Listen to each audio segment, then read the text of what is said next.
All right. TikTok, it's time to rock. What did you guys think of the clips on the intro video? Yeah, I like them, man. Yeah, You know me. I love that music. Mate, we've got to do a shout out to Luca, our friend Luca from South Africa, for providing that wonderful soundtrack for the channel. He's been on our show a few times. Hell of a nice guy. Luca, if you're watching, bro. Yeah, great, man. Great. Yeah, sounded cool. I love that. Very Van Halen-y. Yeah. But I knew that we were going to have some special guests on the channel. So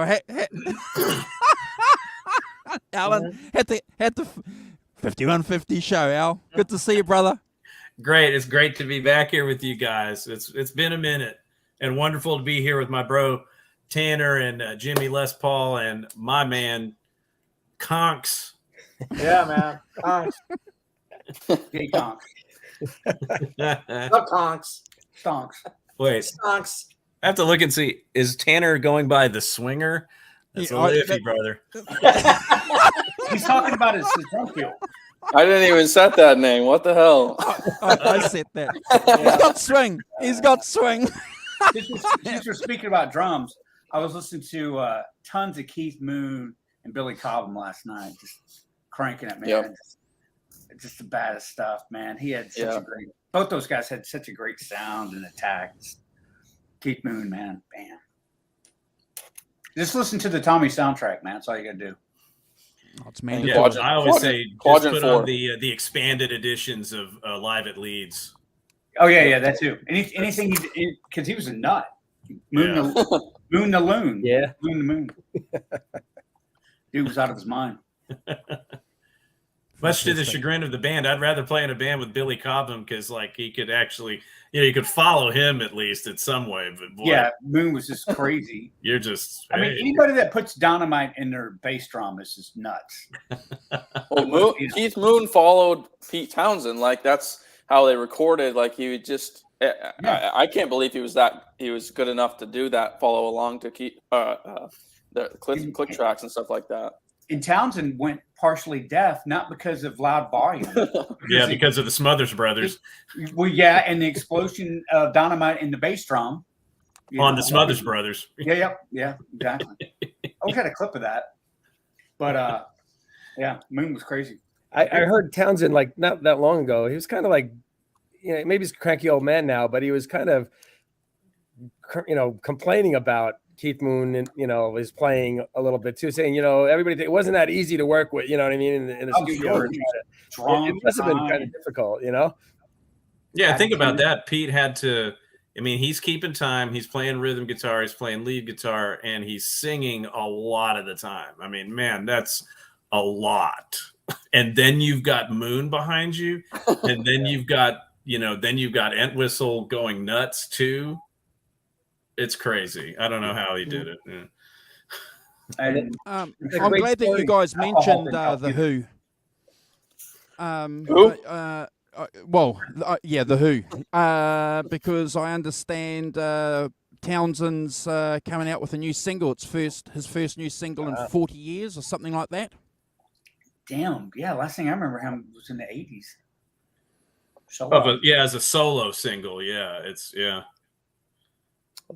I saw he did something. He was like he did a little live stream, and I think I saw it not long maybe about 10 minutes after it first aired, and he was like sitting with his current wife, who I suppose co-wrote the song with him, and he was talking about how, like, he was in lockdown and he had this XYZ to do, and so the new single was kind of somewhat inspired by at least that time or something like that. But yeah. Well, that's Who album. Remember they put out, I don't even know if nobody even remembers it, but like a year or two ago, they put out an actual studio album, The Who.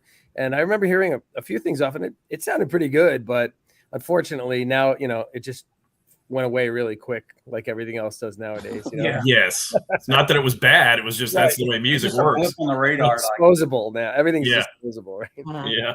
It's like when Frampton did Frampton Comes Alive too. It's like, who gives a shit? Yeah. Sorry.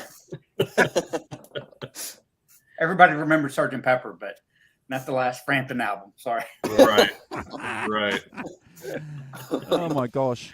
Anyway, guys, thank you very much for jumping in and sharing some of your valuable time with us and everybody that's in the chat. We've got about 9-10 people watching us, and hopefully later on as the show progresses, guys, we'll have some more. But we're happy to have 9 people. We get a lot of people, Alan and John and Tanner and Les and Jimmy, as you guys know, watching what we do after, which is always great. So if you're watching our channel, please subscribe, and I'll make sure that I include everybody else's links to their social media on the stream as well. So go and follow Al, Conks, Tanner and Jimmy and Les. Give them a sub. Support what they're doing individually, please. It's really important that you guys do that for us. Well, maybe not Les. But... Okay. All right. Okay. I need another mark. I'm looking for a JTM 45. Okay. But it's important, guys, that we share, and subscribe to our friends. It's really, really important if you can do that. We had some great feedback, guys, from the first show that we did, Al, and we're glad that you've got some time to come on and kind of rattle the cage a little bit with us and what I do. And share some of that information that you guys have been digging along the way. It's quite remarkable. Yeah, Tanner did an incredible job, on the last show.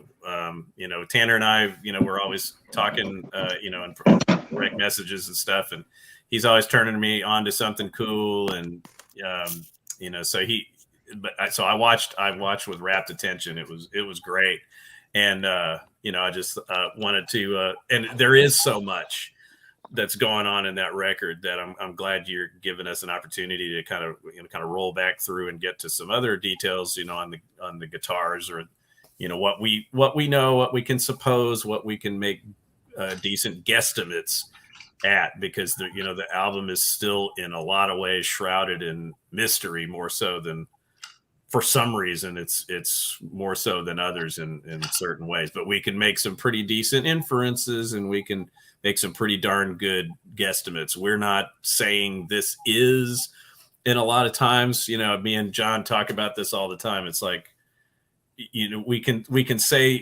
say a lot of things are 100% proven fact, but we can say, hey, this is like a pretty 85% likelihood that this happened because of XYZ and these reasons. Absolutely. So that I want to preface anything that we're saying with that ahead of time, so that that needs to be understood in the absence of 100% full stand up in a court of law evidence stuff. So can I just offer one thing, Al, before I open it up to everybody else? And ladies and gentlemen, Tanner will come back. He's just dropped out of the stream, but one thing that I found fascinating, and I shared a couple of comments and thoughts with, Brad and I had a bit of a chat about it, and the Rock Professor as well, about this archaeology of the sound of the recording of the drums to try and work out the time when something was recorded. Now, Al, we spoke about that a little bit the last show, but isn't that fascinating that we've got this software and this analysis now and this visual aids to be able to try and plot that accurately? Absolutely. Can you give us some thoughts on that, please?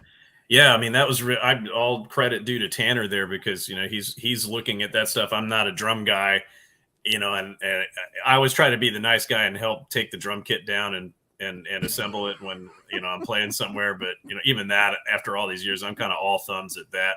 Not a drummer myself, but Tanner's such a crazy guy. He gets into all those details, and he knows, okay, this drum didn't exist then, but it existed here, so we can say that this was it. And it's just super fascinating. And then Tanner's gotten into that artificial intelligence software that's kind of helping him extract things and help him to really get hone in on things that even like 2 years ago we couldn't have had a clue about. So yeah, it's an awesome time to be kind of investigating this stuff.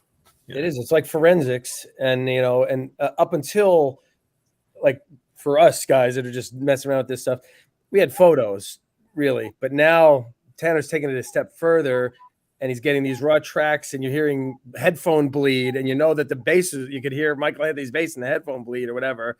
So wow. Things like that, just like crazy things before, that you could decipher that the cymbals were overdubbed, but the hi-hat wasn't. Is like this is probably, I don't know if we'll ever, because Alan, you and I had spoken about, Don Landy, and it just doesn't seem like he kept great records of anything. And now his memory is like, he doesn't remember a lot of this stuff. You were telling me that, which was kind of like, It was kind of a bummer. You know what I mean? When I was like, oh man, he doesn't remember, I guess. And he doesn't. And Alex, and, we were saying Ken Dean might be the only other, the second engineer who was there. He may remember some of it, but other than that, it's kind of what we're talking about here. It might be 85% certainty, a lot of things that we're going to say on the show tonight, and that might be the best we're going to get. So, I think it's a useful show though for fans of that album.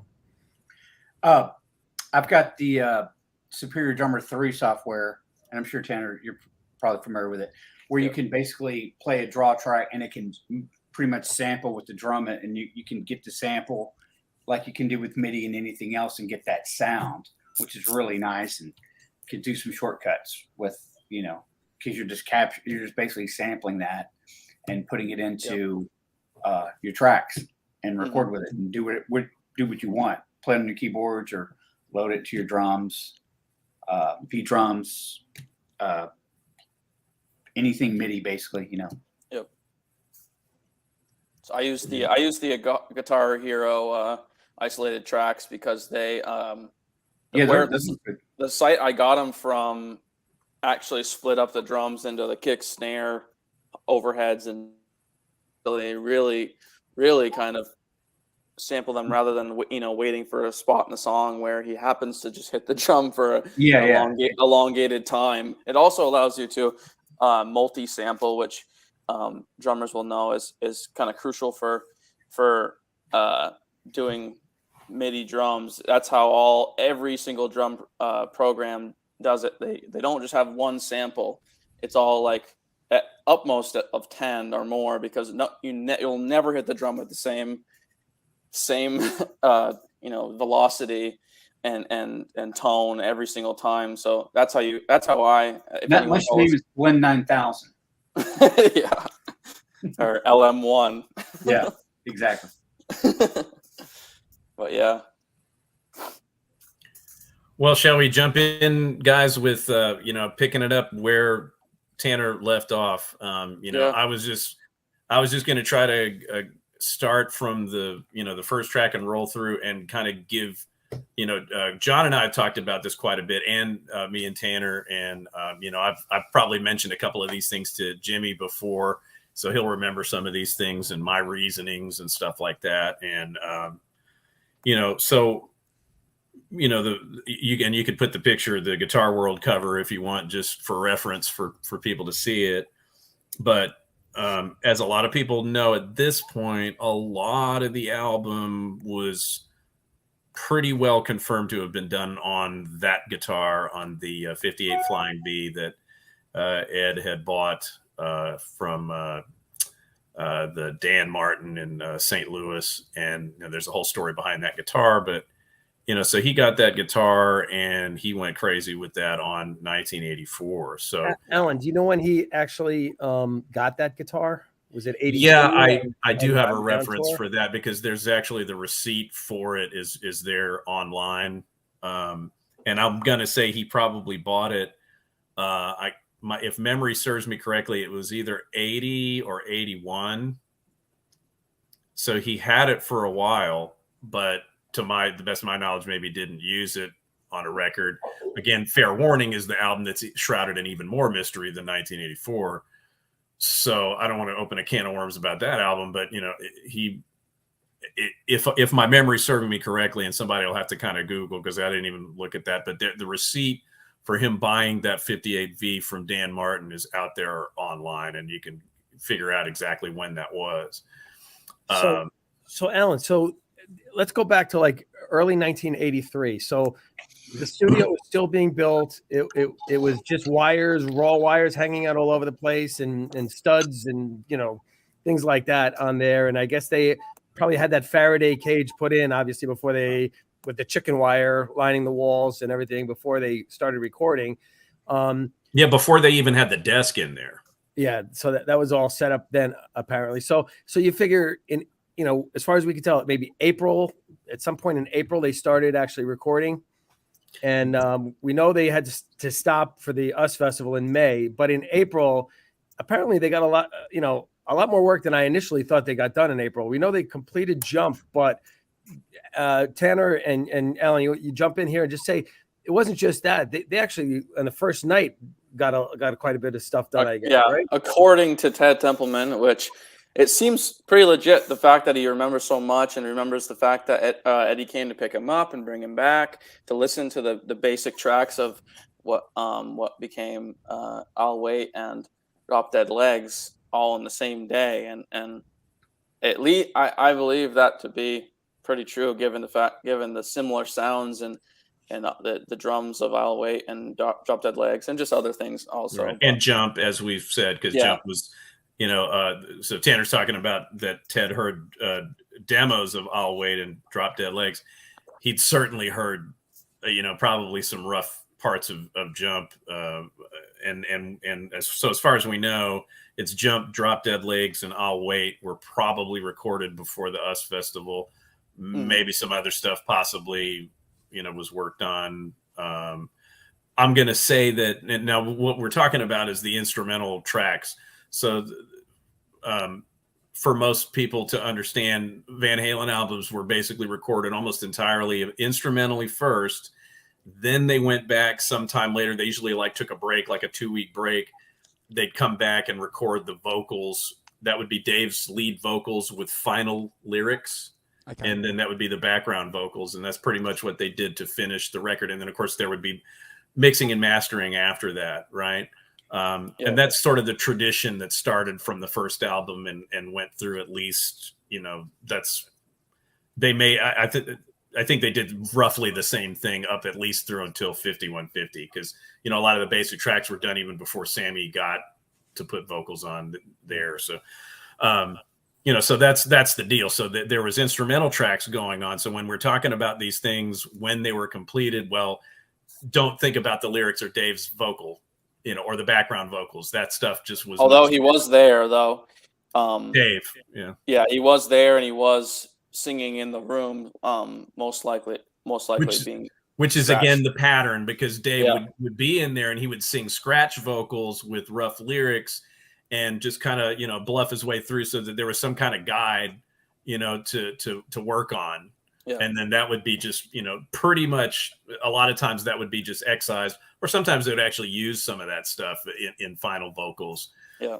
But, so that's the thing. But, primarily what we're talking about when we're saying, oh, okay, Jump, Drop Dead Legs, I'll Wait. it wasn't anywhere near completely finished on to the totality of what we heard on the actual final record. Just FYI. So let's instead of going track by track in album listing order, let's kind of try to formulate the best kind of timeline we can. We'll start in April, and we'll just work our way and from April to December, and go from there. So these were we know were pretty much the first three. So let's talk about the guitars and things like that were used on these. So you already mentioned the V. So we'll start with Jump, because that seemed like it was completed totally maybe in April, right? And even mixed, because the mix, like Tanner, you had mentioned that the kick drum, the mix sounds different than any other kick drum on the album pretty much. So yeah, I think maybe that one was done in April, but go ahead, elaborate on that a little bit, Alan. Yeah, I think Tanner's right, and he's pretty much made a really good case for that. And it jives with what everybody else said, that, Ted was really, really interested in that song. Everybody wanted to get that, finished and, get that going, because that was the obvious hook for the album. That was the centerpiece of the album. And lo and behold, they were right, So what I will say about the guitar on Jump is controversial, and people lose their minds when I say this, because there's certain things that are in people's minds that kind of make them want to believe things that there's really not any kind of evidence for or proof. Not evidence or proof, but there's not, what am I trying to say? There's not a whole lot of logic behind the fantasy of what people think. So a lot of people fantasize based on seeing the Jump video that he used the Frankenstein with the Kramer beak neck on Jump, right? Yep. That's a natural thing. We were kids when that video came out. It hit us like a ton of bricks. We're like, wow, that's the coolest. So that gets kind of stuck in your mind, like, oh, he must have used that, right?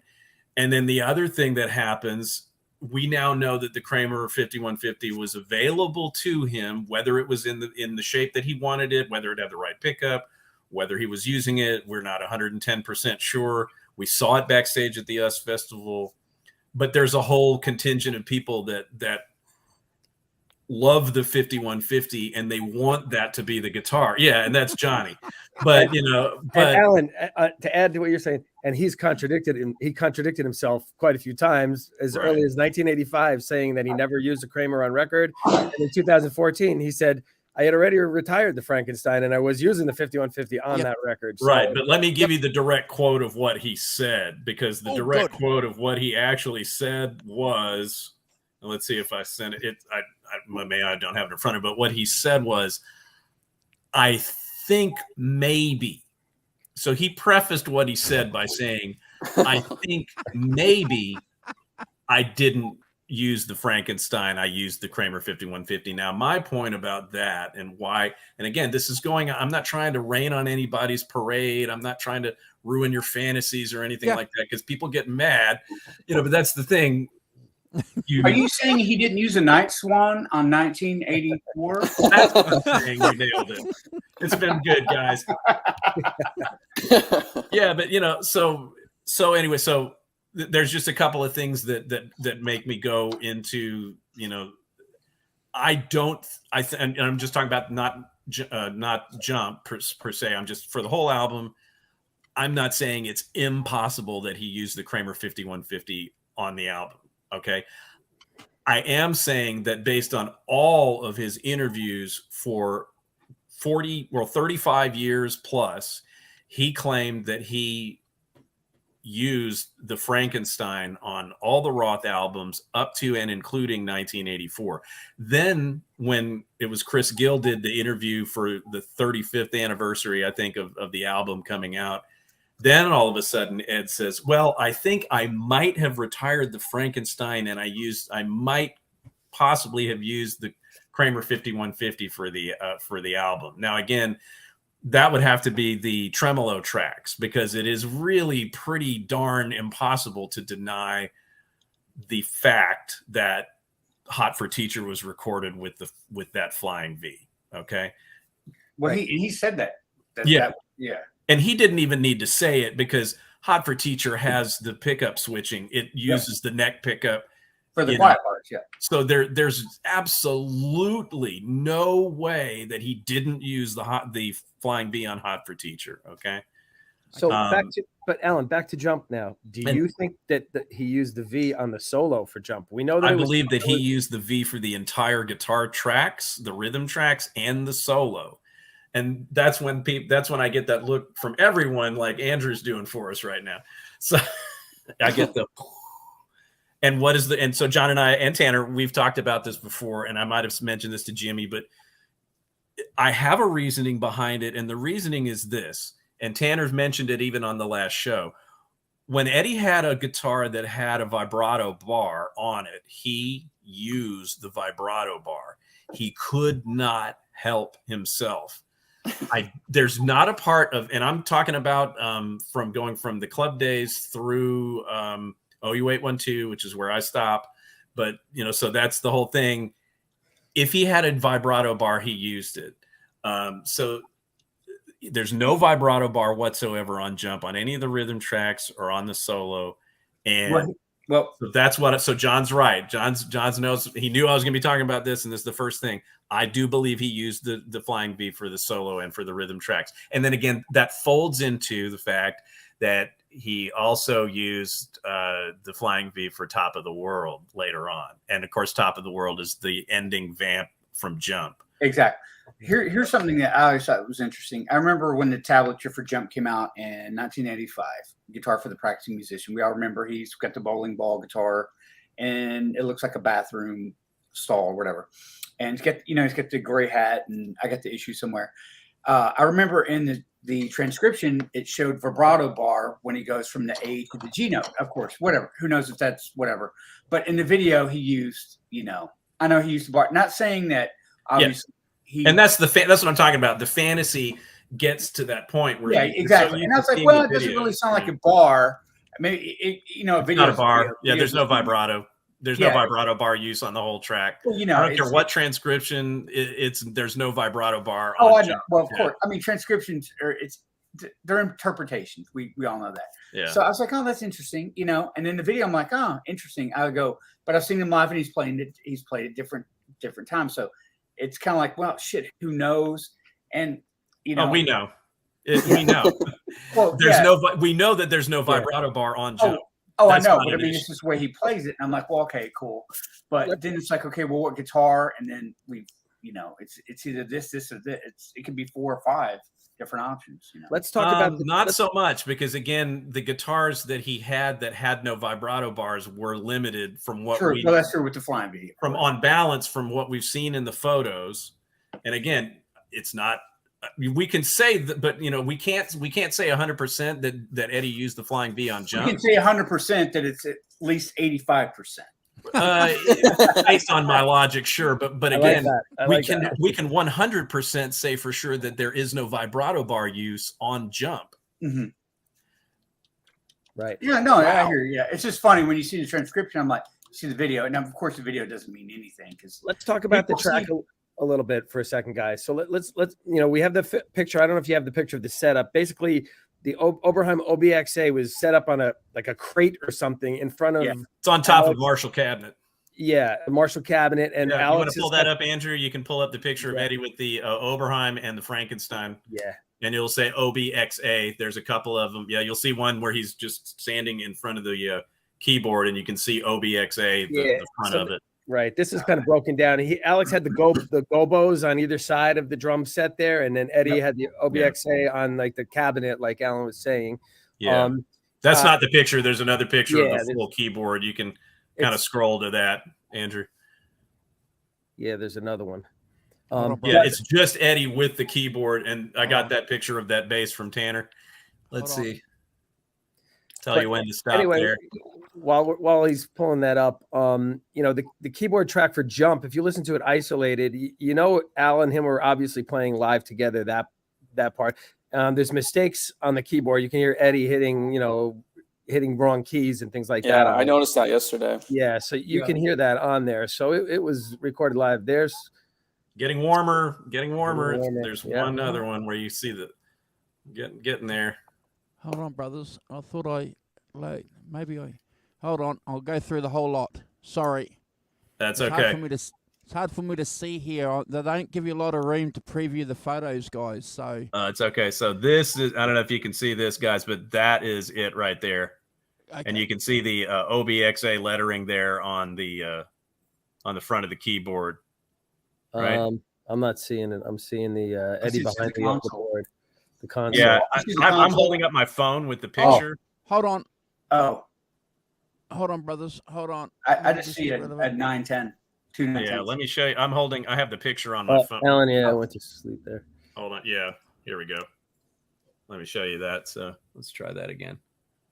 Okay. Oh, there yeah. That one. Yep. You can actually see the cassette interface off the OBX. That's why I just love that. Yeah. Yep. And of course, that's the Frankenstein with the Kramer beak neck on it, as you see it in the jump video. So these pictures here were taken. We don't know exactly when they were taken, but we know that they were taken. Those were the pictures that in the 5150 studio that were taken closest to the time of the recording of the album. And of course, the bad thing about, we love the Zlaz pictures, or Zloz. Zloz doesn't date his photos, never did. They're, sadly, we don't have exact dates for most of those photos. That would have been extremely helpful if he had, but it is what it is. So I wish Eddie would have brought his iPhone when he recorded 84. Right? Yeah, right. So we know certain things about the recording of it. We know that the 2-inch tape ran out as they were where the fade out was. So Don, when he mixed it, he had to be very careful to mix it quick because the tape came off the reel really when they were mixing it. They didn't have really anything left on that reel. They should have used Pro Tools. Yeah. Before we go any farther, though, the board that he had in there, what was that? Where did he get that from? The old United Studios or something like that? Is it a Universal Audio? Yeah, it's a 16-track board.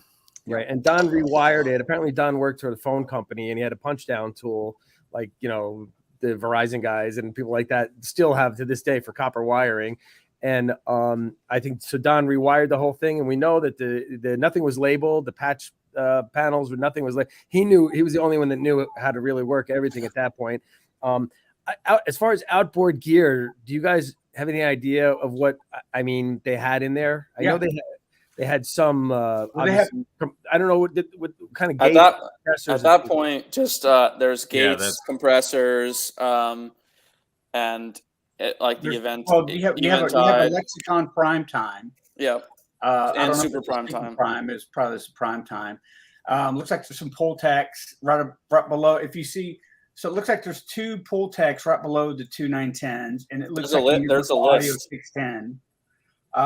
It looks like a Super Prime Time and a Prime Time. It's hard to see. And obviously a cassette deck right behind Rude. It's probably some EQs, basic EQs. And the funny thing is like, I used to love when people say, "Oh, they use H3000." It's like H3000 wasn't even invented. Yeah, they didn't have a 949. It's like a 910, So just a lot of great killer analog gear. Yeah, it would have been a 910 or a 949. 949 at the latest, but but not an H3000. That wasn't until Balance. 87, 88. So Tanner, I know you had mentioned to me once before that was he putting like high pass on the overheads and things like that? Was it low pass? What was he doing on there? Yeah. The tracks that we have available, especially the drums, were the overheads were severely high passed because of the incredible bleed happening in the room. I mean, even with the high pass, low pass. There's still a ton of bleed if you listen to the tracks, and I've sent Alan some tracks of the if you boost the lows, you can kind of hear what's going on in the room, both guitar or bass or even Dave in the room kind of singing along, which is pretty cool. But I think it was a crapshoot. I think Alex even said it. They put up a ton of mics here and there just so they could capture anything. And I'm sure it wasn't too. I'm sure it was, like I said earlier, pretty caveman. I mean, there's exposed chicken wire on the walls. It's it was a work in progress even while the record was being made. Yeah. Is the way I understand it. You know? Yeah, and that's one of the reasons Ted didn't even want to work there, right? Because it was just wires and stepping on things, and you know. But it's amazing. The final product came out pretty amazing, and you got to give Don Landy really. It was the Ed and Don masterpiece. Really, you can't just say it was Ed's masterpiece. It really was the two of them. They were the ones that were there for months upon months and not coming out for days. Putting that together. So I think Don deserves a lot of credit for that whole thing too.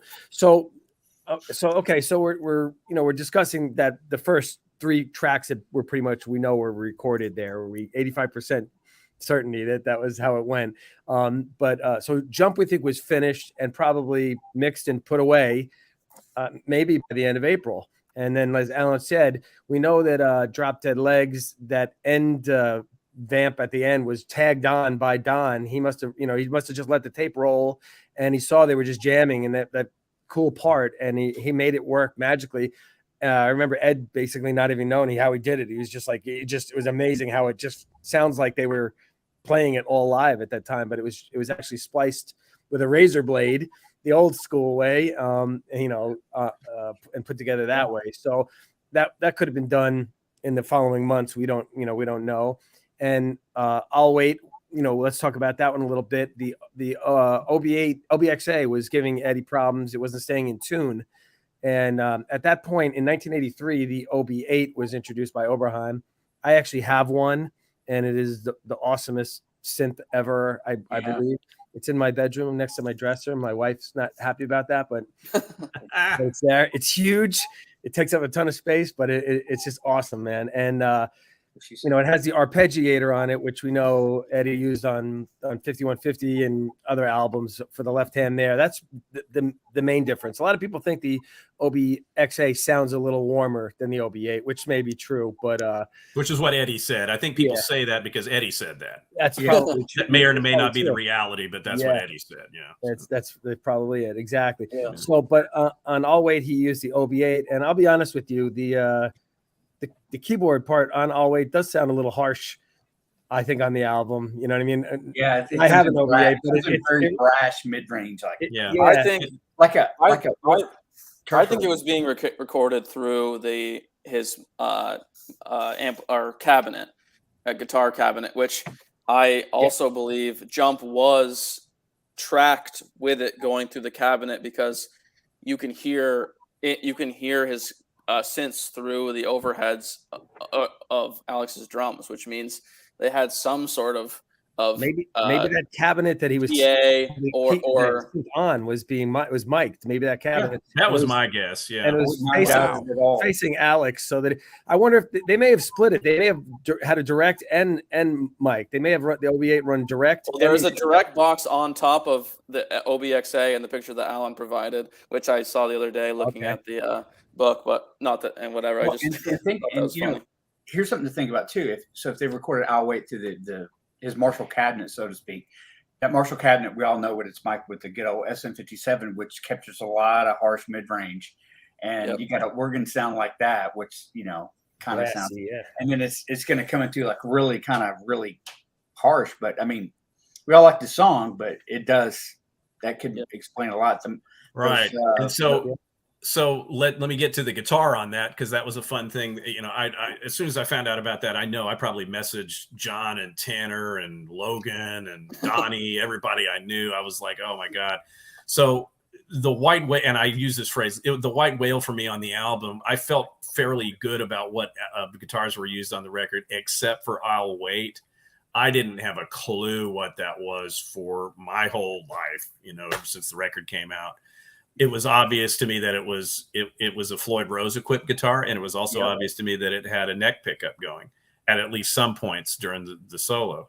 And then our pal in Japan, Mitsuya Sasagawa, had found the picture of the Kramer Pacer Deluxe B4126 serial number guitar, and he translated the section for me from the Japanese to the English so I could understand what was being said.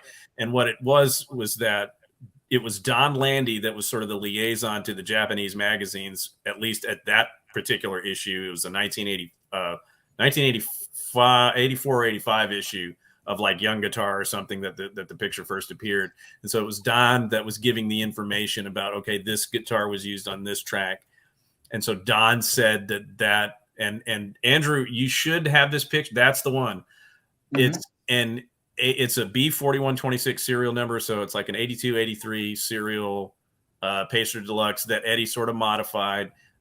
He took all of the crazy, the coil tapping switches that were in it originally. He moved the volume knob down to where he likes it, where the first tone knob would have been. And he put a regular humbucker in the middle of his choosing. So it wasn't that's not one of the shallower pickups that would have been stock in it at the time. And so, the aisle weight solo, again, it just puzzled me, but until, I looked at some other guitars that were around later on that I found some pictures of. He has a Sunburst, more recent vintage Strat that he had with a rosewood board that he had a black Kramer, a black Floyd Rose on. I thought that might have been it for the longest time. That guitar could have even been used, the Sunburst one, and I have pictures of that, but that one could have been used for something else later down the road. It could have been used for Love Walks In, or this guitar could have been used for Love Walks In. But anyway, in the Japanese translation, it said that Don told the Japanese magazine that guitar was used for the solo on I'll Wait, and it was also used to record parts of the Wildlife soundtrack, which would have been done, around the same time, roughly. And that's another thing that leads us into the Wildlife, because there were things that were being done in the Wildlife that could have been leftovers from 1984 recordings that never got done. And then, other things that he was doing around the same time, and, around 80, end of 84 or whenever. But, the movie, I think, came out in 84, but the work was done, I think, still in like 83 or beginning of 84 or something like that. And that was the whole deal with the Wildlife, was that Eddie had to go on the road to do the 1984 tour, and he left Don to do the work on the soundtrack. And, Don had to put it all together himself from what, Ed and he had been working on it. Ed played bass, and he played the electronic drums and stuff on the whole thing. So that everybody talks about, oh, this is the Eddie Van Halen solo album. And we say this all the time. The Wildlife is the Eddie Van Halen solo album because he's playing everything on it. Sounds like Alex is on one track on there. I think, Tanner, you agree with that, right? And see, that to me, yeah. And Tanner and I talked about that, and we did too. I think that was one of the tracks that was a leftover from the 84 sessions. I think was it that Ripley song that became Ripley? I think that was the one. It became Blood and Fire. Right? Yeah. It was called Ripley. And Alan, that's 100%. I think that was one of the ones that we know they also. It's a song that happens right after the explosion. While we're on this, I think they did an attempt to record In the Midnight Hour as a cover. I think that it exists in some kind of form. It has I don't know if it was finished, but I think that was one of the first things that they were working on too. Yeah. So that and there must have been some leftover things that like you said made it on the Wildlife. One of them being that Ripley thing with Alex with the Simmons, the kick drums, and it's the full set. It's not the Lindrum machine, obviously, and which became Blood and Fire. We know that. But okay, but back to I'll Wait. So importantly, like you said, so Don gave him that information back in 1984-85, right? Yeah, the people at the Japanese magazines that information. So it was pretty fresh. So Tanner, the fact that if he was using the Marshall cabinet with the keyboards coming through there, let's jump into the next part of it where. We were talking about it last time, Alan, about the overdub, the cymbals being overdubbed. Now, if that Marshall cabinet was blasting right in front of his kit with the keyboards in it, now that's even more kind of reason why you would think he would have overdubbed the cymbals maybe on I'll Wait, right? Because probably, right? So that kind of plays into that, right? Yep. I agree with that. It's too bad we don't have the isolated tracks, and probably never will. But that would be something killer. That would be some really good nuggets of information to delve into. But yeah, I think everything in the room just they definitely took that into consideration when recording the first few tracks. But they didn't do that for Jump, and Jump was recorded live. They didn't overdub cymbals on Jump, and that was all recorded live. So one could maybe they did it and decided it was too much bleed. So for the rest of the day, they did it the other way, you know. Or it could have been that jump was the reason why they ended up doing it the other way later. So exactly. So here's the only thing. Let me just throw this out there too. How is this going to play into it though? Because on I'll Wait, this keyboard, the left hand of the keyboard is panned. The synth part is panned left. So if that was blasting through there would be no way for them to separate that if it was blasting through that cabinet. You know what I'm saying?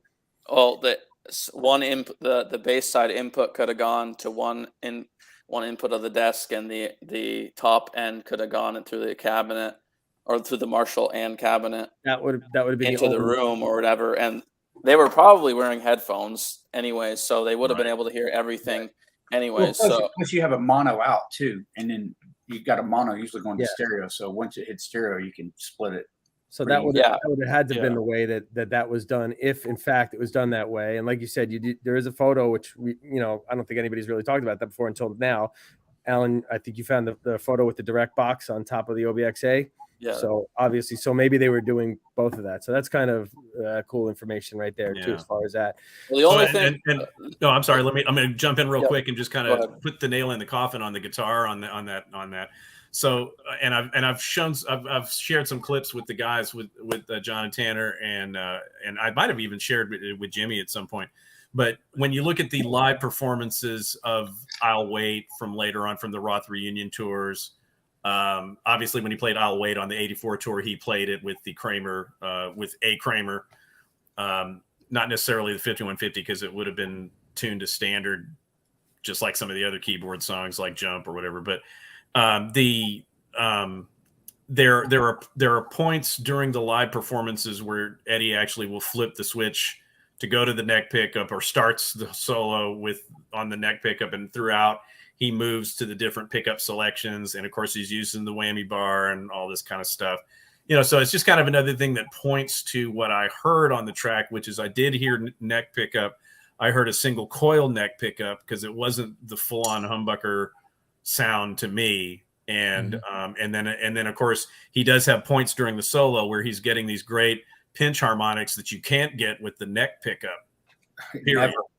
So he's moving, and that's what he did with Strats. When he played Strats, he usually used the in-between positions, didn't often use the bridge position until maybe later on, like on Finish What You Started, but even there he's using the different pickup combinations. So anyway, so long story short, we've got Don saying it, and we know that, at least from the translation to the magazine, that Don says that's the guitar on the record. It's got single coil pickups. It's got a Floyd Rose on it, and it was available to him at that time. It's photographed with him.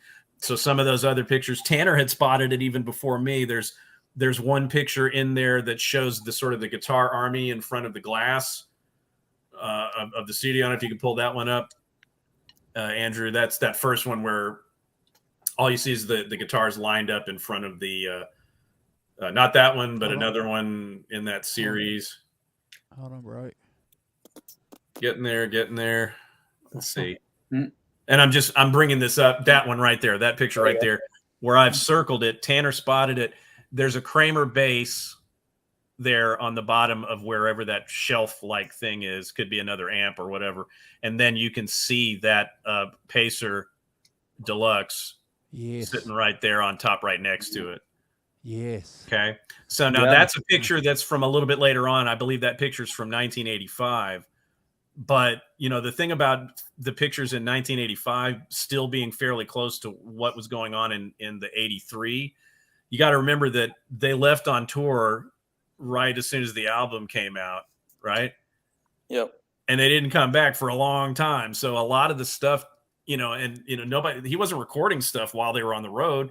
His home studio stayed fairly similar, I believe, by, the end of the 84 tour and into the beginning of the summer of 1985 as it was during 83 and 84.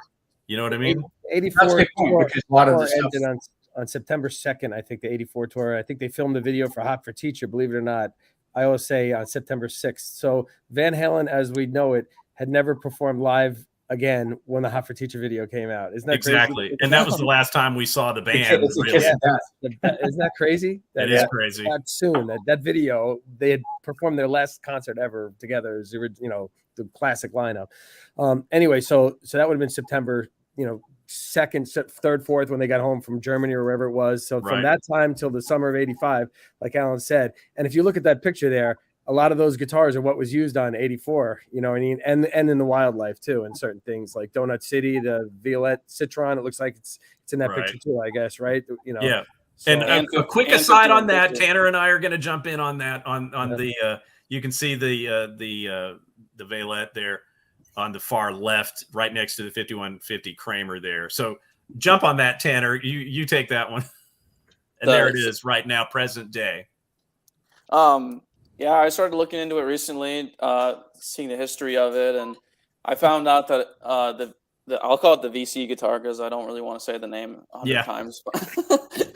But they were the first official commercial baritone guitars, and people will say Dan Electro beat them, and Fender did too with their Bass 6. But those two models that I just listed were sold in bass 6-string bass scale. They were never sold in baritones. So though they were short scale, they weren't technically baritone. Until so I'm going to jump in real quick, Tanner, so I can try to delineate that for people. So the 6-string bass is the same EAD GBE tuning, although you can do drop tunings with it too. It's the same thing as a guitar, but it's just an octave down. That is different than a baritone. A baritone is usually tuned with the low string is at B and it goes to another B or whatever. It's a completely different tuning. It's in between. So it's important to understand that. Now, so the VC Shark was a baritone guitar, but you can take baritone guitars and you can put a different kind of strings on them and tune them just like you would tune a regular 6-string bass. Yeah. So this is where me and Tanner kind of were like going back and forth. I'm like, you could still do that on a 6-string bass. So anyway, take it from there, Tanner. I just want to clear that up. So I started looking into it a bit. Obviously, it's pictured all throughout the studio from '83 on, and once it moved into the room above the garage or whatever it's called, I through Alan and Chris Gill and stuff. Everyone's been looking into it heavily. Have said that there was 15 of them made. So I took it upon myself to look on the internet, and I also use Facebook too. Just looking up the VC guitars, and I believe I found the 15 so-called just but in my process I think I found like another one or two, so it's whatever. I mean, there's probably more Sharks that they're called the Shark too. I guess we could call it the Shark, even though that's confusing. I call it the VC Shark, just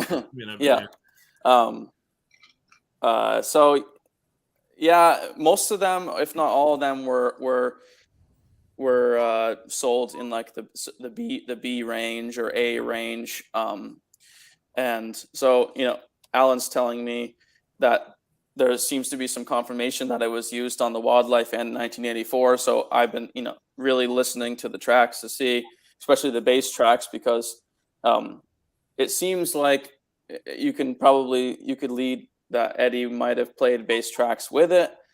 So I'm just trying to, and Alan figured out the tuning, or Wolfgang confirmed it, which kind of confuses us a little bit because he said it's the good enough tuning, which for anyone who doesn't know is standard tuning, but the bottom string is, for good enough, it was tuned down to the octave A. So if that's true, it could either mean that it was in standard tuning with it was tuned up, baritone tuned up to standard tuning with the dropped A, or 6-string bass tuning with the A raised. So Alan could probably step in and right. So what Tanner was talking about was that, and I know I shared this with some of you guys a while ago when it was right after the Taylor Hawkins tribute that Chris Gill, like 2 days after the Taylor Hawkins tribute at Wembley was finished. Chris interviewed Wolf, And on my behalf, he asked Wolf and Matt about the VC Shark guitar, and what they confirmed was that they didn't say any tracks. Matt said the only thing that they can confirm was that it was used on 1984 somewhere, and it was used on the Wildlife somewhere. And they confirmed that the tuning that it is currently in is the AADGBE. So it's the good enough tuning.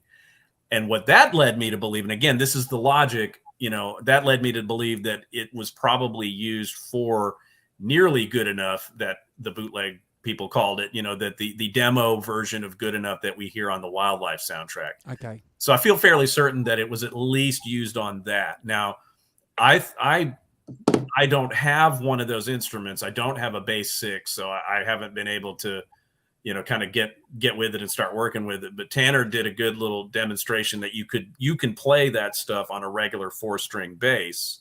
You can play the riff of Donut City. So Tanner made a clip of Donut City. That sounded really great. It sounded excellent. Yeah, but that's the whole thing. It's like you can do that on a bass, but you can also do that on a 6-string bass. Yeah, exactly.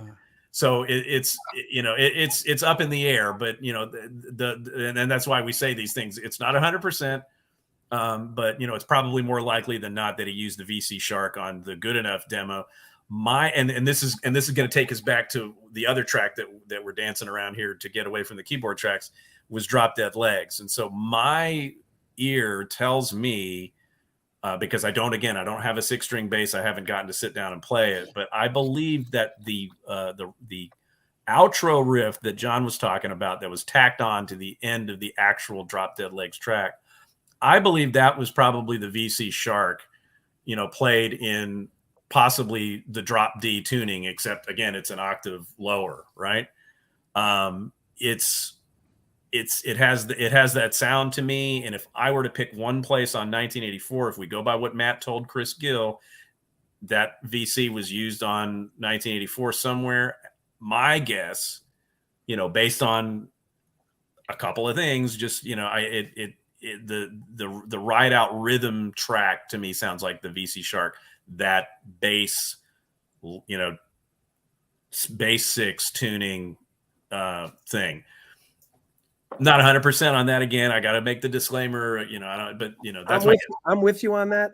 But the only thing that he was so psyched when 5150 came out and Good Enough. He was like talking about how he had the A bass string on the guitar and stuff like that. He dug that like grungy, dirty kind of sound. Obviously on Spanked, like he just like that low rumbling kind of sound. He owned a lot of baritone guitars too. If you have the picture with the gray background of all of his guitars, he's got the several Dan Electro baritones. Which came later. Now this is going past the 84 sessions. Yeah, so, absolutely. Dan Electro and the whatever that guy's name that made like the boutique versions of Dan Electros. Along with Jerry Jones, along with Music Man baritones, a ton of Music Man baritones, one with a Floyd actually. So you can make assumptions. He liked baritone. he liked instruments that sounded different than a regular guitar. Which is it's pretty obvious. Yeah. With little guitars, he took any opportunity to experiment with a new sound that wasn't just Clapton licks on a 6-string guitar. Which he liked the range of expansion of like. To John's point about the Good Enough guitar, where the 1984 Kramer, which he used to record Good Enough on 5150, and he had used on the 84 tour with the low A note played, with a bass string added to the guitar. So what Matt and Wolf confirmed, based on my question, was that he came up with using the bass string on the guitar on the regular 84 Kramer so that he could perform the parts of Good Enough on one guitar, to where he could play that riff, but still be able to play lead guitar normally. Mm-hmm. So that's where the whole thing came in, to use the bass string. It was directly inspired by using the VC Shark. And so that's why I can draw that pretty clear line between Good Enough and the VC Shark, because they told Chris, yes, this is the tuning on the VC Shark. And that tuning in the VC Shark led him to go use the bass string on a regular guitar so that he could play it as a live piece. Okay. Can you, Alan? Andrew, can you put up that photo again of the VC? It was laying flat, kind of. The one in it has the mammoth rug on it. Mammoth WVH. It was the one from Wolf's Instagram. Give me a second. For anyone who isn't friends with me on Facebook, I posted all the pictures of all the apparent 15 sharks. There it is. There's only one that really resembles Ed's. The rest of them vary in color and it's a beautiful piece of wood. Set up to 2 pieces of flame maple. That thing must sound so open and fat with those single coils too. It was probably 100 pounds too. Yeah. That'd be cool. Wow. So the cool thing about this too is it all ties into Eddie. Like up in my neck of the woods here in New York, Villette, Citron, whatever, they were, I think, based out of Woodstock, and I think they worked for Steinberger, which was actually in Newburgh, New York, the factory, which really are like 20 miles away from each other. So these guys were all, aware of each other and worked with and for each other. And there's another guy named Moore. I forget what his first name is. He had his own guitars out. They were amazing guitars. You guys ever hear of those guitars? Something Moore. They were like a convex body shape, and they were also Ron Moore. No, they're beautiful guitars. I can't think of the guy's name. His last name is Moore, but he worked for for Steinberger too, and they're composite, and so a lot of guys came out of that Steinberger thing, and I think one of the guys from VC worked for Steinberger too along the way. Now, the reason I asked you to put that picture up is because it looks like the lower string on that VC guitar is wrapped. Is that wrapped underneath? It looks like it's over the bridge. It does. That's the only one that looks like it in that photo. Could the ball end be underneath there and then underneath the bridge and it came up on that one? Is that what it looks like to you guys too? I would hope not. That's weird, though, right? It definitely looks like it. I mean, it probably could be like because putting it through the insert block to the back of the bridge. Yep, he's top. It does look that way. It's kind of weird, but But I mean, if it works, it sounds good. Yeah. Well, another thing that again leads me to that possibility that was used on Drop Dead Legs on the outro vamp was that when you play that riff, when Eddie played Drop Dead Legs live on the reunion tours, he used an octave box. Right. He used a Boss OC2, right? But like if you listen to the record, it doesn't sound like a Boss OC2. It just sounds like a low-tuned guitar. It's natural, much more natural. And it's got a nice kind of like no glitching growl. It's just like this low. And again, I don't have one. I need to go. I keep saying I need to go to my guitar tech and see if he's got one in his shop or something. I can try it out. But that's the whole thing. It didn't glitch.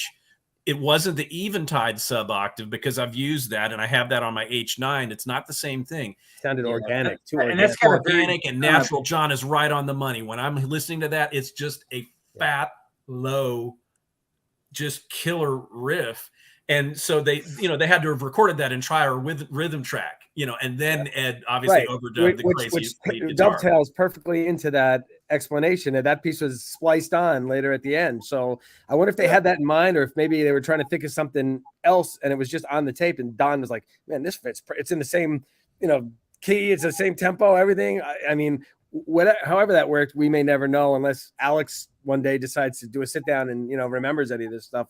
But it just makes too much sense because that piece is tagged on. That is what he was using on that. So right. And then, like I said, so just staying on Drop Dead Legs, I want to stay on there too, though. Of course, Drop Dead Legs is famously the Flying V. Eddie has said that. Yeah. It's kind of not really in doubt that he used the Flying V. I have a 58 reissue Gibson Flying V that I've had for several years, and I when you play those tracks, it just sits right. It's like, so the Flying V, okay, we know it's Hot for Teacher. We know it's the beginning of Drop Dead Legs, right? Yeah. We know that it was Girl Gone Bad. So Girl Gone Bad is a live track, no overdubs. That's just Flying V all the way straight through. And again, that's really from the horse's mouth, and Ed has never contradicted that not once. Well, actually, he did, because if you look at that crazy interview from 35 years later, he claims he used the Kramer 5150 because on Girl Gone Bad, which he absolutely did not use. Right. That's true. You know, I mean, I can play Girl Gone Bad note for note, like, you know, and I've transcribed the whole piece, and I play it on my Flying V.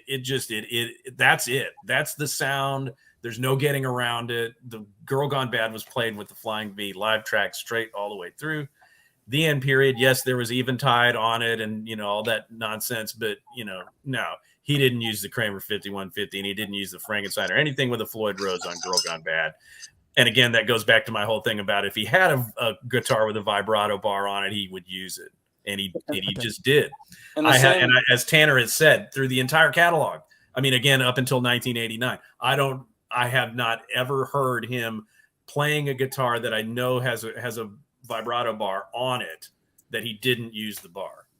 In the same way that he played guitars with vibrato bars, he would use it. He played a certain way on the Flying V, and Alan knows this. You can hear it. And Flying V, I'll say Destroyer / Explorer as well. Exactly. Because they have similar ranges and access. But he played a certain way in his solos. Both on like Take Your Whiskey Home, that has those wide, the wide stretches were incredibly easy. I don't have a Flying V. I have a Explorer, sort of Destroyer, and Alan knows, if anybody, especially the Flying V, you can hit those 12, 14, 17, 12, whatever, those huge, 19, you know, those, you can hit those stretches with complete ease. And I actually even did a demo lesson video on that on my channel, where I played the riff from, you know, the lick from Girl Gone Bad and Beat It is exactly the same thing as the opening repeated lick in Eruption, except in Eruption it's a open string starting it off. But when in Girl Gone Bad, which is an F sharp, he's playing that lick way the hell up there and and doing silent hammer-ons with his pinky down onto the G string. And again, as Tanner says, it is much easier to do that on a Flying V. Everything's much easier to do on a Flying V. You know? Al, it's interesting that you should mention that, because you know, the Firebirds and the SGs and the Flying Vs and the Explorers, they gave you that room so that you can play those scales and chords easier. So, you know, hands up to Gibson for giving that opportunity. A lot more difficult on a Strat. Heads up to Gibson. Alan. Yeah. Alan, what's the scale on the Flying V? Is it 24 3/4 or is it 25? Standard Gibson scale length, just the same as it would be on an Explorer, as far as I know. Yeah. It's not about the scale length, but really more so on the Flying V. It's like there's nothing. It's the cutaway, because there is no cutaway. It's just all cutaway. Aren't Les Paul's like 24 3/4 scale though? Oh, beats the hell out of me. Yeah, I think Jim DeCola told me that one time. I think he goes, that's why Les Pauls are easier to play than Strats, because Strats are 25 and you can bend easier. There's a big difference between Strats. Fender scale length and Gibson scale length are two different things. And I'm going to ask Jim. I'm just curious as to see if the Flying V is what the scale is, out of curiosity. But I mean, typically what I hear it referred to is Gibson scale length. Yeah, right. And people are talking about Les Pauls, Destroyers, or Explorers, and Flying Vs, and all the Gibson stop tails. Easier bends. Easier bends, and stays in tune with those super wide bends. And that's the thing, like Tanner's talking about. So you're hearing him do these ultra wide. Eddie did wide bends on all his guitars, but he did these totally ultra wide bends on the Destroyer, say on the first album, and the same thing on Girl Gone Bad. Yeah. And then he just pops right down and goes back to playing. Yeah, he's doing that kind of stuff. And then like in a millisecond, he's back playing regular full on like suspended chords and, you know, things that need to be in tune. And guess what? He's in tune because he, unlike with the Strats, he would have to do a dive bomb in order to get back into tune before he'd go back to playing chords. Right. See? Exactly. So that's just another clue. So, you know, that's my 2 cents on those 3 songs. So we're just see how much information there is on all this album. We just basically talked about Jump, Drop Dead Legs, and I'll Wait, and that's all we've got. An hour and 20 minutes into it, right? Yeah, isn't that crazy? Let's jump back in the timeline. So one last thing on Jump. We know the solo is punched in. Any idea what the 3 punch-ins maybe on there, 2 or 3? I know exactly where it is, but I don't have my transcription in front of me. But you can kind of hear them. The one that's really super obvious, there's at least the one that we all know of, and that's where he starts way up here, and then all of a sudden there's a tapping lick that's way down here. I mean, it's physically impossible to do that without a splice. So we kind of know where that one is, so and you can kind of get an idea of where the cuts are if you watch the jump video, because they fade out and change frames for the different sections of the solo, right? Because they don't have him playing the solo live all the way one cut in the video, right? So that kind of gives you an idea. And it has been said by Don and Ed and all kinds of manner of people that the solo was punched.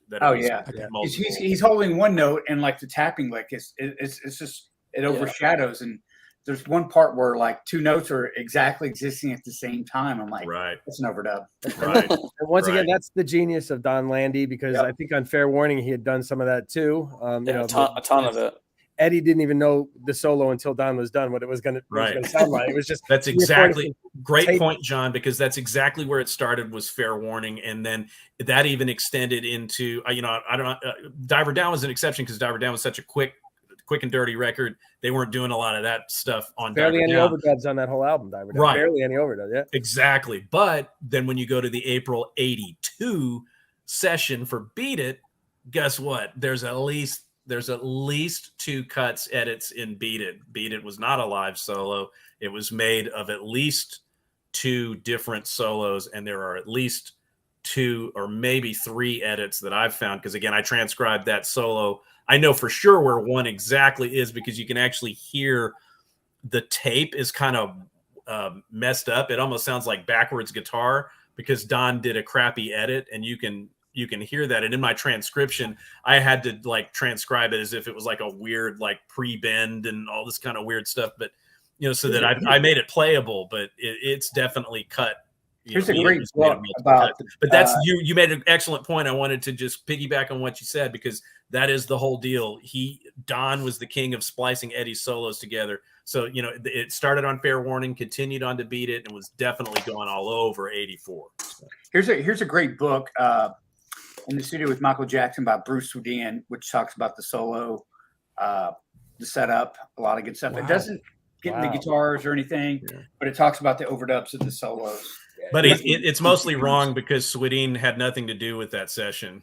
Oh, yeah. So that anything that Swedien is saying in there is pretty much not accurate. He talks about like the monitor blowing up and all that kind of story. Yeah. Well, there's a picture of the burned out studio monitor that exists, but that was to do with the mixing. That was to do with when they were playing back for mixing. Eddie and Don weren't anywhere near there. That was when they were doing the final mix of Beat It, but Swedien doesn't remember that, or didn't remember that, rest in peace, Swedien. But yeah, Swedien wasn't even in the room when Eddie recorded the Beat It solo.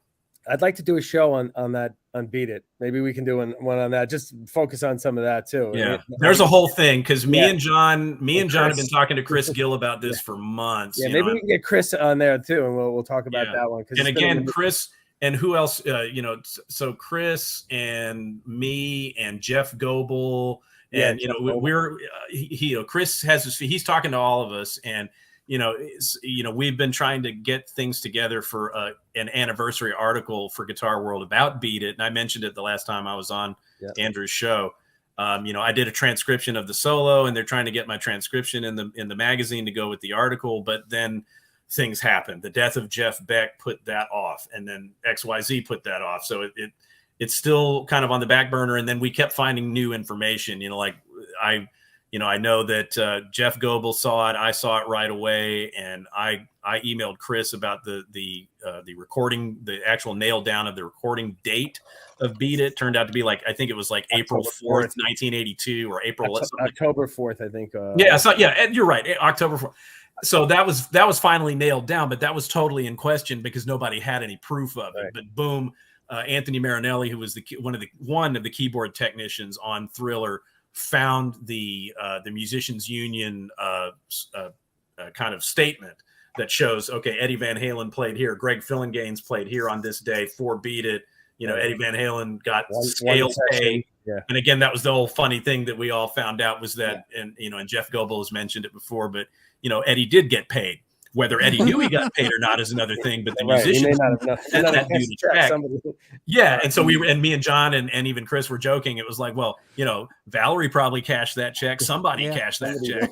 But Eddie kept saying he didn't get paid, that he didn't know his finances, and he got paid scale. So he might have gotten paid like $75 or whatever it was. Yeah, $50. Yeah, $50. And they literally went back on the road like 2 days after that, because I saw them for the first time October 9th, 82, and this is 5 days after that. So he was out of town like 2 days later. So exactly. And he just came into town just right before that, because he was in, they had canceled the last show of the last leg, and he was hanging out in Shreveport with Val's family. He played with a local bar band in Shreveport, and then he flew from, he flew into LA, did this session, was there a maximum of like 2 or 3 days, and got right back out on the road and went for the rest of the tour, But the Swedin book is cool. But where he's referencing Beat It, he wasn't even in the room, and that's been proven. And that was another thing, another reason why me and Chris and why we were wanting to get this all right is because there hasn't been any actual firm documentation on this stuff. Well, Alan, it seems like 4 different stories. Since this stuff started coming out, so much is coming out in droves. Andy Brower finally chimed in, and it's like, but we'll save that for hopefully another show. It's a whole other, it's a whole other thing. But I wanted to say, the thing about the monitor situation, it got to be legend that it was while Eddie was recording the solo that it was so great that it caused the monitor to catch on fire. Right. And that was not what happened. I've heard that, and I'm like, I've heard it's true. I heard it's bullshit. It's whatever. Yeah, I don't know if that picture is in the Swedin book. I believe. Well, I don't know. I'm trying to think. It's got pictures of like rack gear and the mics, but no I have a picture of the burned out monitor. Yeah. So it happened. It really happened. But I think it was just probably a bare speaker wire or something. Had a lot of juice going through it. They were cranking it up.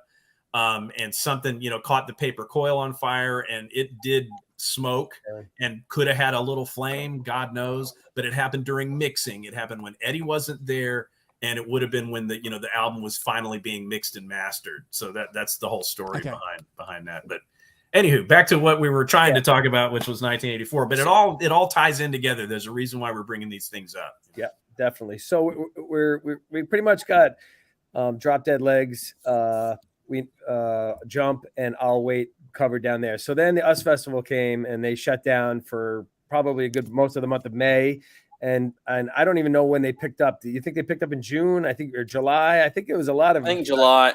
Ted says July, and it's probably around. He said summer, and I'll say I found something the other day in the book. I have with all the pictures of all of Ed's guitars. The Guitar Man or whatever it's called.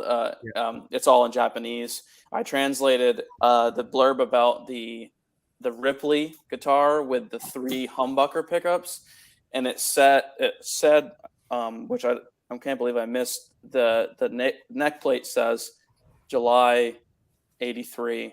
So it couldn't have been, or it could have been used, but it couldn't have been used before the break, and I don't believe he didn't use that version on the track either. So I believe it kind of, that's the version.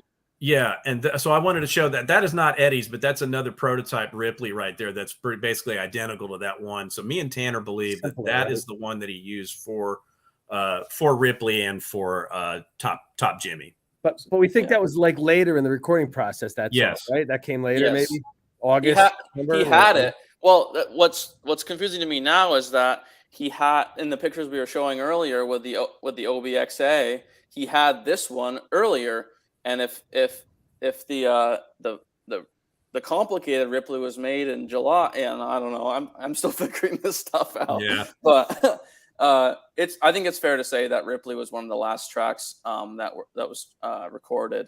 Right. And me and Tanner both are of the opinion, and we feel like it has more of a single coil sound.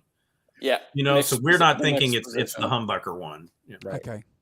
So at least the bridge pickup and the middle pickup, because he even said in the Ask Eddie thing on VH News Desk or whatever. Or it was on the EVH website. Yes. Okay. Yeah.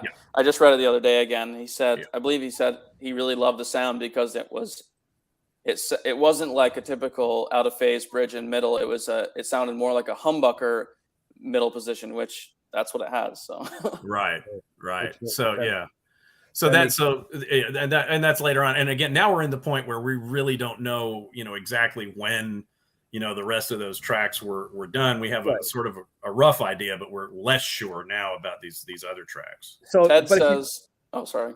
No, go ahead. Go ahead. Ted says that Panama and Hot for Teacher recorded around the same time, right when they picked up. I tend to believe him. Analyzing the drums, the drums are really, and we have access to both of those multi-tracks. The drum, the kicks at least, and mixing happens later, but they're fairly similar mixes, and I believe that's probably not out of the realm of possibility. It's weird because I find the snare sound to be kind of weak on both of those. It really doesn't have especially Hot for Teacher. Yeah. Anyway, that's on Jump. So the snare, I thought it's I'll Wait and Drop Dead Legs are two standout Alex snare sounds. I think those are the two best ones on any album. Maybe I just think they sound phenomenal. But so if you take the instrumental 1984, which is probably done late night, we know it was like 45 minutes long, and Don just edited it down to 1 minute and 7 seconds, whatever it is. So there's only 8 songs other than that on the album. So we covered Jump, that's 7, Top Jimmy 6. Drop Dead Legs 6, I'll Wait 5. So those 5 songs that started in June at some point, summer. And we figured the recording, most of it was done maybe without some overdubs by end of September. So you figure end of June, July, August, September, they did the bulk of those songs. They did House of Pain, Girl Gone Bad, Hot for Teacher, Top Jimmy, and Panama. So you figure you knock off Panama and Hot for Teacher probably end of June, early July. And then we think that you guys are saying that Top Jimmy was probably later on in the process, maybe one of the last ones that they did at that point, and which would kind of explain Ed was hot on that Ripley guitar, and maybe that's when he came up with that song Ripley that wound up using on the Wildlife and turned into Blood and Fire all these years later. Which I think could have actually been recorded during the 1984 sessions and then just used on the Wildlife soundtrack. That makes sense. Alex is playing on it, and it's got the exact same sound. There's not like there's Simmons on it or anything like that. So it's pretty fair to say, and it's just mixed horribly for. So you got to figure that Girl Gone Bad, being that it was just an old style Van Halen, just a complete jam where they just blew through it. Everybody says Michael Anthony didn't play on albums and stuff like that. You kind of proved that Michael Anthony did play on the album because you said you were hearing Bleed through the headphones and Eddie was playing the guitar, and it was like live recordings. So Mike obviously played. Eddie may have played bass on I'll Wait or Drop Dead Legs, something like that. Maybe Jump even. I don't even know. Mike might have been there for Jump. I think he was, and Rock was there. So and that was a major thing for me that Tanner had spotted, and because if you would have asked me before Tanner caught that, I would have said I'll bet Ed played bass on Girl Gone Bad because the bass playing is so good. Right. But I would disagree with you on that because I think Michael Anthony is a much better bass player than Ed. Now, but I wouldn't have agreed with you before, but now I do because of what you told me and what Tanner proved. I agree. Now, when I hear the dumb bass lines, that's probably the ones that Ed played on. I agree with you. Well, Drop Dead Legs is a very, very, rudimentary kind of, it's an AC/DC inspired song, so that would go to follow. Could have been Michael Anthony playing on that anyway, but makes sense. Yeah. But and I almost think, I don't know, I'm probably crazy, but I hear like. You could tell Drop Dead Legs was live because I almost hear a little bit Mike on the bass playing is a little off on one of the don't with the kick drum. It doesn't line up exactly, like he's a little whoever's playing bass. I'm pounding on the table and the dog's barking here. It's okay, buddy. It's all right. I got a pit bull going crazy. Yeah. No, yeah, but that song sounds to me like pretty live. Of course, until the tag at the end, and Well, they had it in progress at the US Fest, right? And Michael's playing on it, so yeah, it wasn't just an Eddie and Alex like secret song. It's obvious that Michael was part of it enough to play through the changes. The Girl Gone Bad part, you mean? Yes. Yeah. So that was probably a one-day song because it was just like there were really no overdubs at all on that except the vocals, right? What? Yeah, one day probably recording, but you know they had to rehearse the hell out of that song to get it right, as we know from those tapes, because that's Ed and Al trying to be able to play that complicated stuff, and it wasn't easy. No, Girl Gone Bad and House of Pain have the feeling like they're all just in a room playing, and you just put some good mics in there and just press record and watch. I have a feeling you're right about that too, because I have a feeling that House of Pain, even though there is an overdub on it, I don't think it wasn't very complicated, because the way he played it live on the '84 tour was the way that they did the raw track, and then how he went back to the rhythm section on the live, he kind of did a little bit of the solo on there too, but it's pretty obvious that that's how they recorded it, and he just overdubbed the solo on that. So I don't think that one or Drop Dead Legs, not Girl Gone Bad or House of Pain, I don't think they took very long to do, because I think it was more old style Van Halen. So I don't think it took a bulk of their time. I think other songs like, I think Top Jimmy might have taken a little longer to do. Maybe not even though. And speaking of Top Jimmy, so what are we talking about with the amplifiers on that? We talked about it last time. Everybody was saying it was Music Man combos. What are you guys saying? Eddie said it was 2 Music Man combos that were 30 watts. And I know that we've gone back and forth about this, and I've shown you everything that I could find. I even talked to Chris Gill about it. I can't say 100%, because the thing Eddie says it was these 2 Music Mans. Well, Music Man never made a 30 watt amplifier, period. They just didn't, so so I can't tell by looking at the pictures. We want to think that kind of red Tolex thing, that amp that Eddie is sitting on when he's pictured with the humbucker Ripley, people think that's one of the 2 amps. It's impossible to say. I have no idea. I thought there was a picture in the storage upstairs. I thought there was a picture of a Music Man or 2. The small amp is an orange Roland Cube. Cube's bass 60 bass. I found that out a few years ago. Yeah, and that was one of the ones that I had cataloged too.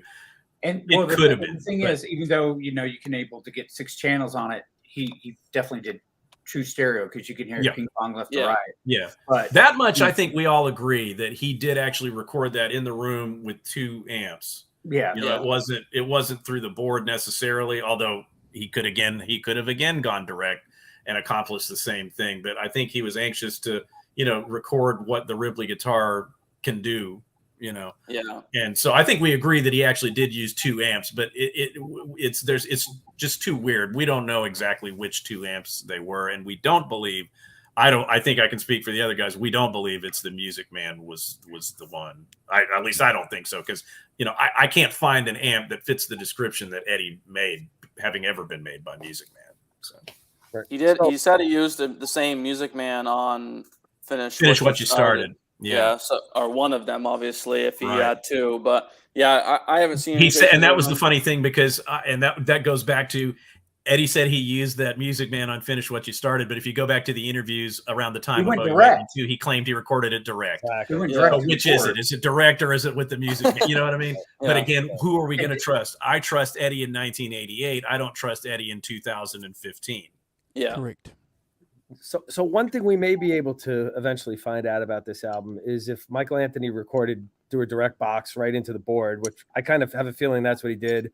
There's no pictures of any SVTs or anything in the studio at all. So I kind of think it was probably just, done that way, because obviously that's in that era. You can get a great incredible direct too. Yeah. Well, with reamping, Don Landy already was doing reamping kind of stuff. Even I found out that he was the monstrous bass tone on Running with the Devil was not what it sounded like at all when Michael Anthony recorded it, and that was evident through what was his name? Bobby Huff on YouTube he's a cool producer. He got access. Yeah, the doctor. He got access to the Running with the Devil unmixed tracks through somebody, which I asked him if I could have him, and he just kind of ignored it and just said, "Yeah, they're great, aren't they?" But in that, Michael Anthony's bass sound is what it sounds like on the rest of the album. Pretty much fairly clean, a little bit of breakup, but I think Don ran it through something else to get the bop. Or just in the beginning, yeah, well, yeah, the beginning. Yeah. It is the same tone for the whole song, but it drops down right when the rest of the in volume at least, and maybe gain too.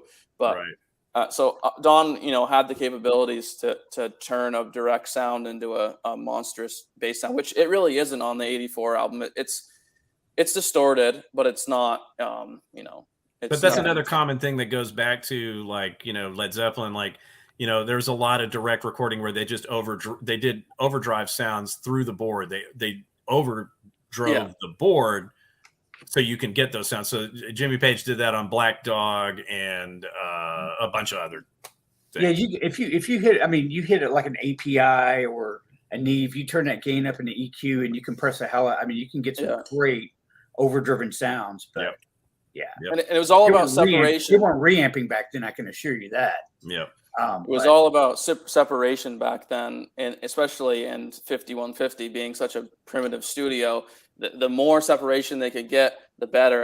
And I believe Alan's right. I believe they were probably going right into the board, and I think that's why Alex started to switch to Simmons, is because you don't need to set up mics, you don't need to have any bleed from any instruments, because Simmons goes straight into the board, and his whole kit. He's a Ludwig. I love that he's a Ludwig guy. And has no Ludwig on his kit for at least 5 years.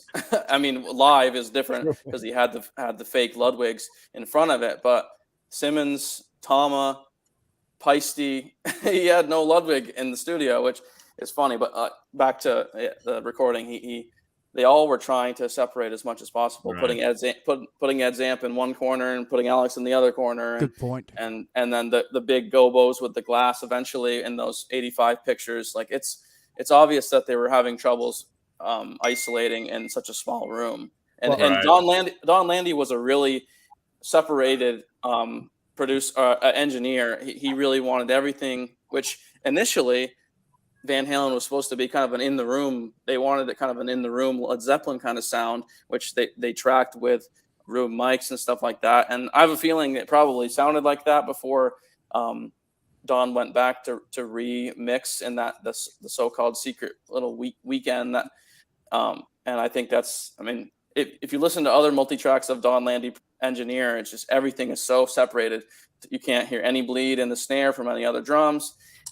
Yeah, if you listen to the Doobie Brothers and Little Feat, yeah, that's exactly what Tanner's talking about right there. He's recording Alex's John Bonham Carmine a piece kind of drum set like they would for any disco drummer, and that's why Alex didn't like his sound for so long, and even 100%. Because it was a disco drum sound, and Alex was like, I don't want to tape up my drums. I don't want to take the. Oh, well, he did take the bottom heads off of his drums, but eventually, he didn't like the sound. A lot of people don't realize that. A lot of people were putting a lot of plate on that just to make it sound like it's in the same kind of room. That's what reverb was pretty much.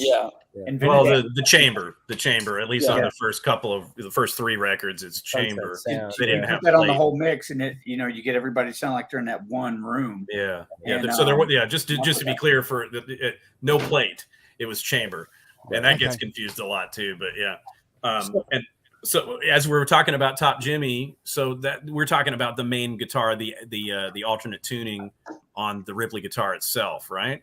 Yeah. So that's the thing that everybody talks about, but what people don't talk about is the lead guitar on that song, right? And so I don't know. Again, this is one of those ones where I don't know, because it's not, that solo sound is very, very nasal, and I've said this to John and Tanner. It could be that Don did a lot of EQ, could have EQ'd it to make it sound like it was coming out of somebody's nose. But there's something completely different on that track that's not present anywhere else on the album. It's very unusual. It's got, and I don't necessarily, it could have been that other Kramer Pacer Deluxe that we were talking about from Isle Wait, possible. I don't know, but it's really not. that's up in the air for me. It's not just your basic whatever guitar. It's just not. So that's an unusual thing. People take it for granted. Oh, it's a tremolo track, so he used the Frankenstein, or in a fantasy world, the Kramer 5150. But yeah, but it could have been. I'm not saying it couldn't have been, but it could have been one of those guitars that Don used the hell out of it to get it that nasal sound. I don't know. Right. It's funny. Just not to get in, just getting on to any of his sounds. People like, well, he uses guitar with this Floyd with these pickups and this amp. I'm good to go. I was like, guys, don't forget about the board they use. Has a big sound. Needs sound different than SSL versus API or Soundcraft on the first album. The effects, the mix down, the compression, the EQ, and the board. And I mean, a lot can happen with that EQ on that console, man. It can really affect. Absolutely. Yeah, to say nothing of the people that are sitting there with their single humbucker guitars, Jimmy, trying to play the intro to hear about it later and wonder why it sounds like crap. Because guess what? He used a vintage Strat, clean, direct. Oh yeah, that's the most beautiful. I was like, yeah, that's the most beautiful clean sound I've ever had. But a lot of people forget that you can get console gain, man, and you can really drive the shit out of it. I sent Alan a video a couple days ago of a YouTuber named Jim Lill, who's busting a ton of guitar kind of myths when it comes to tone woods and where guitar pickups get their sound, or guitars get their sound, and guitar amps get their sound. And his most recent one was, I think it was called like the thing that all your favorite guitar tones have in common. And pretty bare bones, it's recorded. He says, send me your favorite unrecorded guitar tone. Because and meaning like, even if you liked a guitar tone on a live show, that's being probably picked up by a microphone, sent through PAs. You're hearing the PA. If you record that with a phone, you're hearing that whole chain of line through a phone. Well, yeah, it's the conversion. I mean, you're hearing it through headphones or speakers.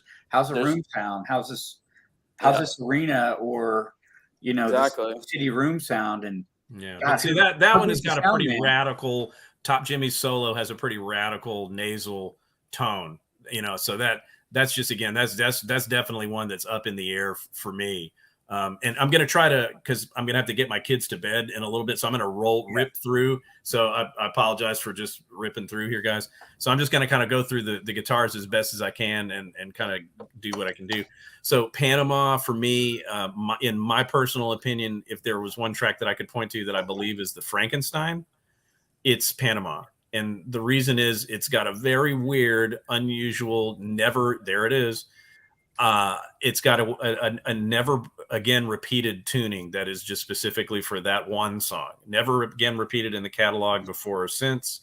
And I think that at that time, and I've mentioned this to John, there were problems with the Frankenstein. That's why there was the quarter to kind of balance the bridge at a certain level. All this stuff that ended up getting kind of fixed when Tom Anderson went back and did the work on the Frankenstein to kind of move the bridge back and put it in, kind of fix it. It was still kind of in a messed up state at the time of the recording of the album. And there's just a certain level, Eddie did tuning offsets as I talk about it all the time. He purposely did tuning offsets. I think he did that again on Panama, but the offset is so weird that I almost feel like that the intonation of the guitar might have been so messed up that he ended up doing something really weird and radical on that one song, and it's also like that's a live thing. Panama, as far as I can tell, is live. Yeah. One guitar, no overdub. So to me, I think that's the Frankenstein. Some people, that's my 2 cents on that one song. Okay, so that guitar is the closest to a half step down too, right? I think that's the only one on the album. That's correct. Yeah, it's the only one on the album. Which would work with what you're saying, because if things were screwed up on the guitar, that guitar was always primarily kept a half step down for live with Dave and everything like that. And we know that it probably had that neck on it, that beak neck on it there during the recording of 1984 right there. It definitely did. Yeah. So maybe that's Panama was, maybe that guitar was in the studio, a half step down anyway, and that's how he wrote it, and possibly that's why it was recorded that way. But then that would throw things off, because if we think that he used that on Girl Gone Bad, no, that was the definitely the Flying V. House of Pain. But again, that's another one where Ed said he used it on. No, he was exactly. wrong. But a House of Pain. So, but that was tuned to close to pitch, normal pitch, right? And so, yeah, exactly. And so me and John had been talking about that. So for me, if I were to guess that the Kramer 5150 was used on the album, I believe it may have been used for the overdub solos on House of Pain. And I agree with you, because the life of that 5150 Kramer guitar, pretty much when you go back now and think about it, it was pretty much always tuned to regular pitch, like A440 with an offset tuning. But no, on the 5150 tour, he did a lot of different tunings. He changed tunings on that guitar because he did like the drop tunings for 5150, the title track, right? So if you look at when he uses the 5150 Kramer on the 86 tour, yes, he does different tunings on that. But I thought he kept it tuned even on the tour, that first tour with Sammy. I thought he kept it. I didn't think he dropped it down at all. On that no, it's dropped down. Yeah, it is on. Well, you have to on the title track 5150 because it's a drop tuning. Yeah, I mean, it's like the E string, but I think, it's not standard. It's okay. So for the rest of that show, though, I mean, he played that same guitar. You're saying like Zeke or somebody would have changed the tuning throughout the show? Is that and possibly because and the way it falls is that it fell during the drum solo, so he had plenty of time to actually even restring and all right, that's good. That makes sense. And that's how he did it. You can see that there's opportunity for him to do all that kind of stuff in there. And the thing is, if you have a standard tune guitar, you can always drop it. Sure. Right. If you have a drop tune guitar, if you have a half step down, you can't just tune it up. Causes the bridge to pitch forward and everything's messed up. Gotcha. So that's how. But So quickly, So House of Pain, I think that could have been the Kramer 5150, at least for the solo on that. And also on House of Pain, that's another one where even the rhythm track, I thought, maybe he didn't use the vibrato bar. Tanner knows that spot too. There's a spot where he actually does use on the rhythm track the bar real quickly. Yeah. And so that points out he couldn't resist it. He could not resist it. He had to grab it at some point. It's just crazy, but it's like, so that's what I'm willing to be, I do think that it could even be that, he used the Frankenstein on Panama, and then he used the Kramer 5150 on House of Pain. Right. Which it does make some sense to that. So, okay. So let's wrap it up. We figure that in the summertime, starting in the end of June and up till the end of September, they pretty much cut those 5 or 6 tracks really there. And then from September to the end of, into December, they just overdubbed probably vocals and things like that. And then Don was mixing it, and Don mastered the albums too. Right. Yeah, all the Van Halen albums that he worked on too. So, but that's I think that's pretty much. I think we pretty much have it covered. And I hope. Well, and then there's another couple of things too that's great about, because you mentioned the vocals. They went back, did the vocals, and a great thing as we were on tuning. So, Girl Gone Bad, and a lot of the songs on the album are in standard. So that just tells everybody that says that Dave sucks as a vocalist. Right. They're wrong, and they didn't change tunings when they did those songs live, really. They did for a couple of, but the keyboard songs, they still stayed standard pitch, because that's what you got to do with the keyboard songs. You got to adjust around it. So there's that. But Girl Gone Bad is actually tuned well above standard pitch. It's higher than standard pitch. Okay. And there is a tuning offset on that song, but it's above standard pitch. So and listen to Dave's vocal on that. My God, it's one of his best vocals ever, I think. Girl Gone Bad is I thought they may have actually sped up the tape machine a little bit on like the Police did on every little thing she does is magic. It's actually sped up a little bit. It would have to be it would be so slight as to be almost imperceptible, because the distance that they are above standard pitch, right, is to where it would have to be like less than a beat per minute higher if they did raise the speed. Gotcha. You know what I'm saying? So I pretty much feel like Dave actually did sing that one in standard tuning, same as like Hot for Teacher, So, and the good thing is you can compensate with the Eventide. Exactly. Yeah. Although the Eventide, the thing about the Eventide that I figured out, like when he first started using, and this is off the subject, but when he first started using it, he was using the Eventide live came at the same time that he was introducing the Floyd Rose into the live show and into his gear. And he couldn't get the non-fine tuner Floyd Rose to be in tune very well in the beginning days. And you can hear this in the bootlegs. He's way out of tune. He's way in tune when he's using the Frankenstein with the Fender tremolo. But then when he goes to the Floyd Rose, he's wacky out of tune. But then also you'll start hearing him bring in the Eventide warble to kind of make up for that out of tuneness. Yep. And that continued for quite a while, you know, until again. And then I did a whole thing on VH Links about boiling the strings. And I think when he started boiling the strings, the tuning on the standard, on the non-fine tuner Floyd's evened out, and he was able to get it working right and then he stayed with that until, you know, 1982, when he started getting the fine tuner FRT4 going in there. So let me try. I'm going to, in my mind, let's make sure we got all the songs hit there. I think we pretty much covered everything. So what we're thinking basically is that, like, you know, the Flying V was the guitar that was used for the majority of the album, for the reasons we stated. And then I think Johnny and I, and maybe Tanner, would agree that it's possible that the 5150 Kramer is used maybe on House of Pain, and possibly the Frankenstein on Panama. You know, that's where I sit with that. An unknown lead guitar to me. I don't know what's going on Top Jimmy, so that's still a kind of a mystery. We know that guitar right there was used on I'll Wait. I think we're pretty certain that that's 85%. Yeah, and that's a hell of a lot better than just I think it was this. 100%. And then again, and then the VC Shark. My opinion, the way I hear it, without having one in front of me, is that could have been what was used for the outro rhythm track on the vamp at the end of Drop Dead Legs. You know, and you know, I believe that pretty much covers everything as far as I can tell. We didn't really talk much about Hot for Teacher. I know there was a version of it with the beginning of it tapped out that Eddie was playing on the bass. That was the other thing. That was the other thing that I thought could have been the VC Shark. I think that Eddie might have actually copied the tapping intro, the octave below, on the VC Shark, and then they ended up not using that. Gotcha. Because that was the thing that Brian Kehew had said on the Sunset Sound Roundtable, that what he heard when he was going through the tracks for the remasters that he was working on several years ago was a thing where he did a thing, and he described it as being like Shy Boy from Eat 'Em and Smile, where, you know, it's a tapping run the way Vi and Sheehan did it, but it was where Eddie did the tapping run over himself on the intro of Hot for Teacher. So I think that may have been another instance where the VC Shark could have been used. Right. So, you know, but that doesn't disqualify the fact that Michael Anthony may have played on the song. Eddie may have overdubbed that thing at the beginning, right? Correct?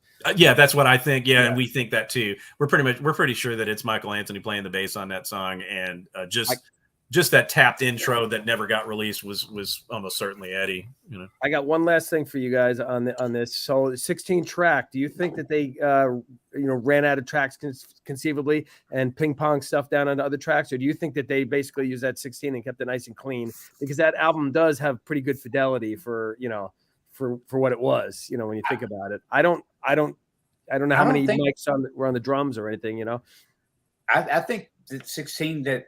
They might have used 16, but I mean, I think that they were probably just fine with 16, because I don't hear, you know. I do. I kind of do too. I don't know. What do you think, Alan? In my opinion, I don't think that they did a lot of bouncing. What do you think, Tanner?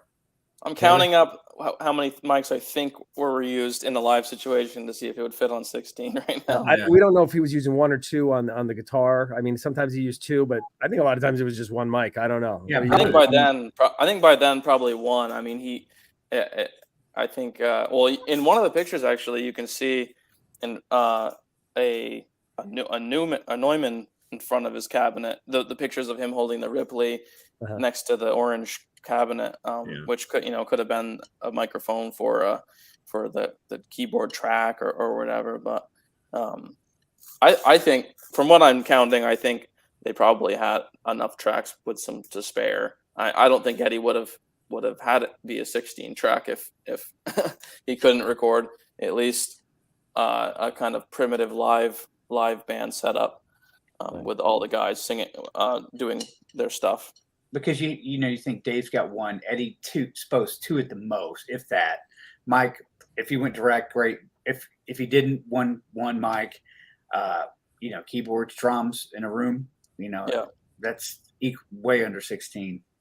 So it probably works. So okay, real quick, the guitar tone was much cleaner. It wasn't really as gainy as other albums. What do you credit that to? I mean, we know we had some 949 on there on a lot of, and most of the tracks, Eventide.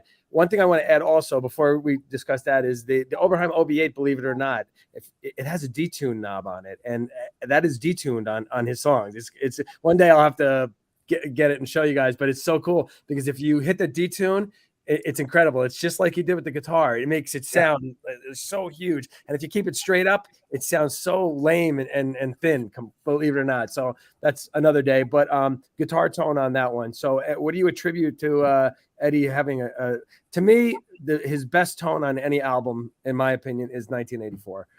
I love that tone. It's just probably turning down, honestly.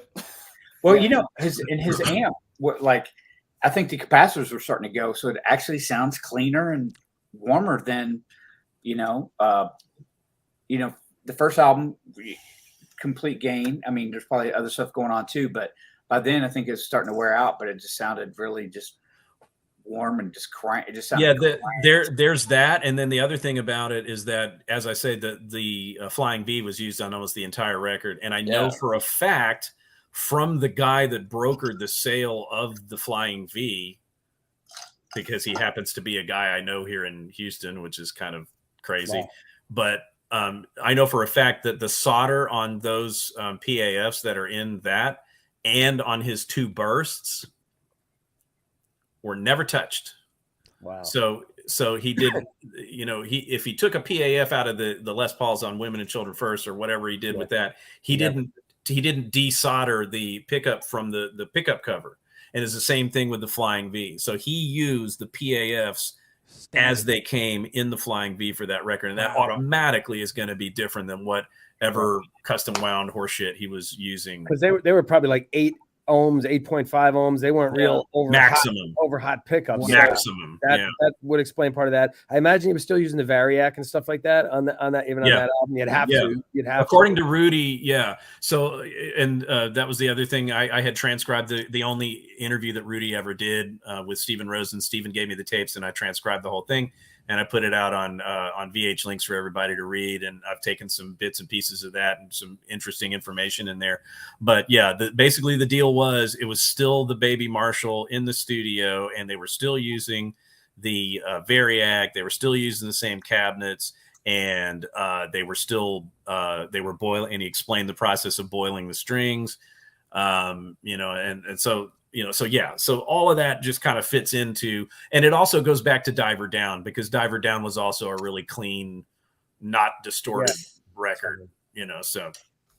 Right. So, I mean, I know there's some questions in the chat. I know, Alan, you got a split, but Jimmy Ray had a question earlier. I don't know if anybody's got anything else. We can try to, if we don't answer them on here, we can get the answer and we can do it next time. Yeah, I'll go back and look too. I'll look at the chat and see if there's any questions, and I'll try to answer them as well. So excellent. But so I think we've as much as we can. I think we've covered pretty much everything we know. One last thing also was the 949 Eventide that he was using on there. It wasn't overly like on 5150. It was so much more prominent. On 1984, it was way more subtle, and I think that's part of the reason why the tone is just. But it also kind of varies through different tracks. Like exactly, House of Pain has it quite high. Right. Girl Gone Bad, it's fairly hot. Drop Dead Legs, Drop Dead Legs has center track guitar, and you can hear the detune on either side. Even kind of Drop Dead Legs is the most obvious one, and for me, one of the most subtle uses was actually on Girl Gone Bad. That is a little more subtle. I agree with that. You're right on the money there, Tim. Even though House of Pain has a lot of it, I think it's still a lot more subtle than what was on 5150. It was just was absolutely. 5150 just sounded like wet. Yeah, exactly. You really couldn't hear the tone. It was just that's all you heard. Sounds like a Rockman. Yeah. Well, and the recording process was different. So for 5150, the way that was done was like they literally had like full track of like just the detune. It was full stereo manipulation where you had like 3 different things happening. You had wet, dry, wet actually happening within the actual board and all that stuff. That's a different thing than what was going on before. Yeah. You it was know? a And then it got even worse later post processing rather exactly. than Eddie actually putting it in his rig with 3 cabinets and stuff. Right. Yeah, Eddie wouldn't have heard the way that it sounds on the Right. record at all when he was playing it. Yeah. Exactly. That wasn't part of his tone process, you know. And the thing is, you can I can get wet, dry, wet here, and I mean, I would never record that because it sounds like shit. But I could record something dry, add my detune, and make it sound wet, dry, wet like in the rig, and I can, you know, you get the advantage of centering and left, right panning, and you get much more, you know, mix. Well,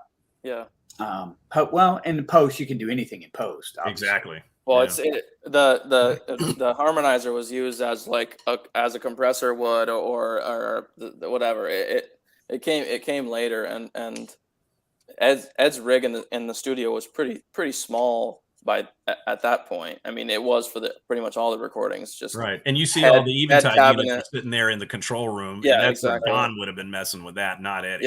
Yeah, Yeah. That's for him to play with. And it's funny because I see guys like, hey, here's my 5150 balance sound or rig, and I'm like, well, you know, that might have been live, but that wasn't. We're not hearing live. We're here. What was recorded in the studio. But for balance, it got really close to the album tone. Live. Yeah, not too bad. Wait till we do a show on the balance tone, ladies and gentlemen. Alan, we caught you there. You're busted. Don't get me wrong. I still hate the sound. Yeah. I know you do. One last comment before we wrap it up. One last comment is, you know, it almost seems like just by trial and error they came to that production sound on 1984, because you jumped 2 albums ahead on OU812, and they tried in that same room at that point to record acoustic drums, and it was pretty much a failure. I mean, that everyone, you know, even though it was a Don Landy album, it was the last one that Alan recognizes, it was very weak sounding. The guitar sounded even weak on there and a lot of it had to do with recording live. The amp was in a closet. It was just, I think the mastering was horrible on OU812, as we all know. And the mixing, obviously the basses, you know, we all know that issue. But I think it all started with the drums in that room, and the drums the Simmons, believe it or not. I mean, Eddie even said back in 2014, he goes, you know what, for what they were, he goes, the Simmons were actually pretty, they were pretty cool. They were, you know, and they were a huge part of the Van Halen sound. I always thought that, you know, when Van Halen hit the public conscious in like 1984, that's the sound that people know. They would hear that, and anybody on the street would be like, oh, that's Van Halen. By the drums, they could tell that by those Simmons drums. That was a huge part of their sound. And we know Alex went back all acoustic after that, and they added the other room, and they got some better drum sounds than they had on the earlier albums later. But I mean, that Simmons was a very iconic sound for Alex Van Halen with the Rototoms, and that 1984 sound was a pretty special thing. Even though Tanner figured the whole damn setup and out, he did, man. exactly. Right on, man. Exactly. Yep. Crazy. So back to you, Before Andrew. we go, ladies and gentlemen, we've got a clip that we're going to play of Tanner playing some riffs for us. Is that what is that what we call it? Is that what drummers do? I don't know. Drum I'm riffs? not really a drummer. What do they do? What the Alan? What do drummers do? They play flams and Rudies, and then there's no off switch. That's all I know about drummers. Ooga booga, ooga booga. Yeah, that's it. Okay. We'll play that now. Well, because we mentioned that it's just a short piece, but it's remarkable, ladies and gentlemen. And then what we'll do is we'll go through, and each of us will say goodbye and wrap up. And well, I'm going to have to say goodbye because I got to get my kids in bed. So okay, bye, brother. everybody. Al, thank you. Alan. See you, Alan. Thanks, Great Alan. seeing you guys. See ya. Fantastic. Cheers. We'll catch up later. Bye, everybody. Thank you, Al. So Tanner, you want to set it up for us, Tanner? Yeah, it's just it was like I think it was my first time sitting down with the full kit. I'm still expanding on it with different cymbals and stuff, and it's just a camera audio that I could send to Alan and John and stuff so they could hear my setup. So yeah, I've recorded some samples since and sent them to John. Hopefully, if we do this again soon, I can show some video with some audio, actual professional recorded audio, and but yeah, you can kind of hear generally what's going on in the room. So awesome. Thank you, brother. It's basically an amalgam of the 1984 kit and the 5150 kit that you have right there with the Simmons kick drum sounds, Simmons toms, also roto toms in there too. So so you're going to hear basically what Alex did on both albums and this little clip here real quick. You'll see the pads, the Simmons tom pads there, the rototoms like Alex had. Alex had two, did he have 2 or 3 rototoms on that album? Two rototoms and one floor tom. One floor roto, right? And then he had a Simmons floor, I think. Just a real floor tom. The 16-inch rototom was in the jump video, which I don't think he used on the album, was to the left of the hi-hat, which was one of those. It was a rototom that you could have a pedal and it would change the pitch like a timpani, but he didn't use it on any record. Right. And he didn't use the top 3 on the jump video either. The small ones. The octobans. Well, they're rototoms. He has 5 rototoms in that video, or 6, but the top 3 he never used on a recording. They're too small and dinky. Gotcha. I have those, but I don't have black dot heads on them yet, and eventually I'll get them on here just for show.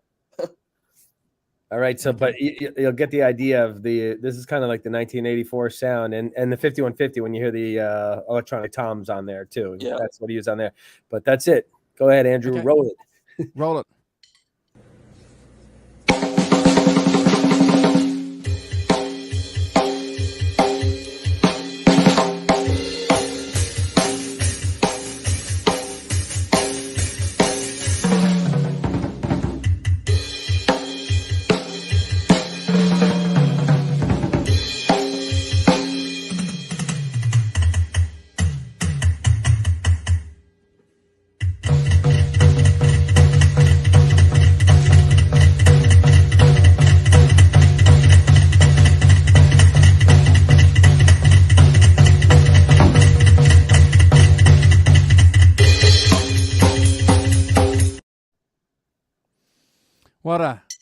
What a wonderful clip. Ladies and gentlemen, come back for more. Tanner's already told you that when he gets some film video footage recorded, he's going to share it with us. We can't wait, Tanner. Yeah, remarkable job. Can't wait. Thanks, guys. Yeah, good job, man. Thanks again, Tanner. It was a great show tonight. I'm just my favorite album of all time, so I get really I was happy to be able to touch on the guitars more because we spent so much time on the drums last time, and so it was nice to get Alan on here and talk. Yeah, it definitely was. It's great. Thank you guys for your time. As usual, the show and what we do here is just fans. We're just fans, everybody hanging out and sharing our experience. Les Paul, Jimmy, Johnny, and Tanner. That's all we do. And we're loving it, and we're learning, and we're hanging out and having a good time. Thank you, guys. Johnny, I'm going to ask you to say a few words. Les Paul and Jimmy, and then Tanner's going to have the last word, and then I'm going to cruise. Thank you, and I hope we find out some, more information about this album as the years go by. Hopefully, somebody will speak, and they'll, for the historical record, they'll talk about this because this was, I think, Ed and Don's masterpiece, and my favorite. I think it's my favorite album of all time. So, I hope that we can find out more information about that. But I had a fun time. Thank you. Yeah, guys, it was great. Every time I hear 1984, it's one of those albums where it still sounds timeless. It sounds the same like when I heard it in the 80s. Some albums you hear like 08102 or 08112, and they sound kind of dated, or like, oh man, it still sounds kind of. But 1984 still sounds fresh, just like when it came out. When I first heard it. But yeah, it's a great chat. It's always something cool to learn, to discuss. That's what it is, man. Me, didn't contribute a lot. I'm not a studio guy. I don't know a lot about that stuff. I did learn a lot today, so I want to thank everybody. Andrew, I want to thank you for, like I always say, keeping this channel on and getting this programming in. So thank you for that. Yes. Thank you, Jimmy. Thank you, Jimmy.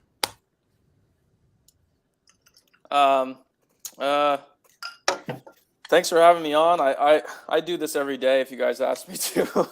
I have unlimited things to talk about and nobody to tell them to. So, I love this, obviously, and it's nice to talk to people across the country and world about stuff that I'm interested in. And I'd love to come on again. Thanks to everybody for having me on. Definitely. No, you're more than welcome, and we're going to do this regularly. And ladies and gentlemen, I'm just going to say one thing. In the green room, we were having a bit of a chat, and Les Paul and John were talking about how technology, and it's a theme that we talk about often, gives us an opportunity to do things like this, because we're old enough to remember when we couldn't do this. We're old enough to remember when we went to a high school and to school, and there was only 2 or 3 guys that were listening to the same music that you listen to. Now we can take advantage of technology, Les Paul, and talk halfway around the world. It's great. It's one of the great things about social media. And, as music fans and musicians, we've got a responsibility to make sure and keep that social media aspect positive.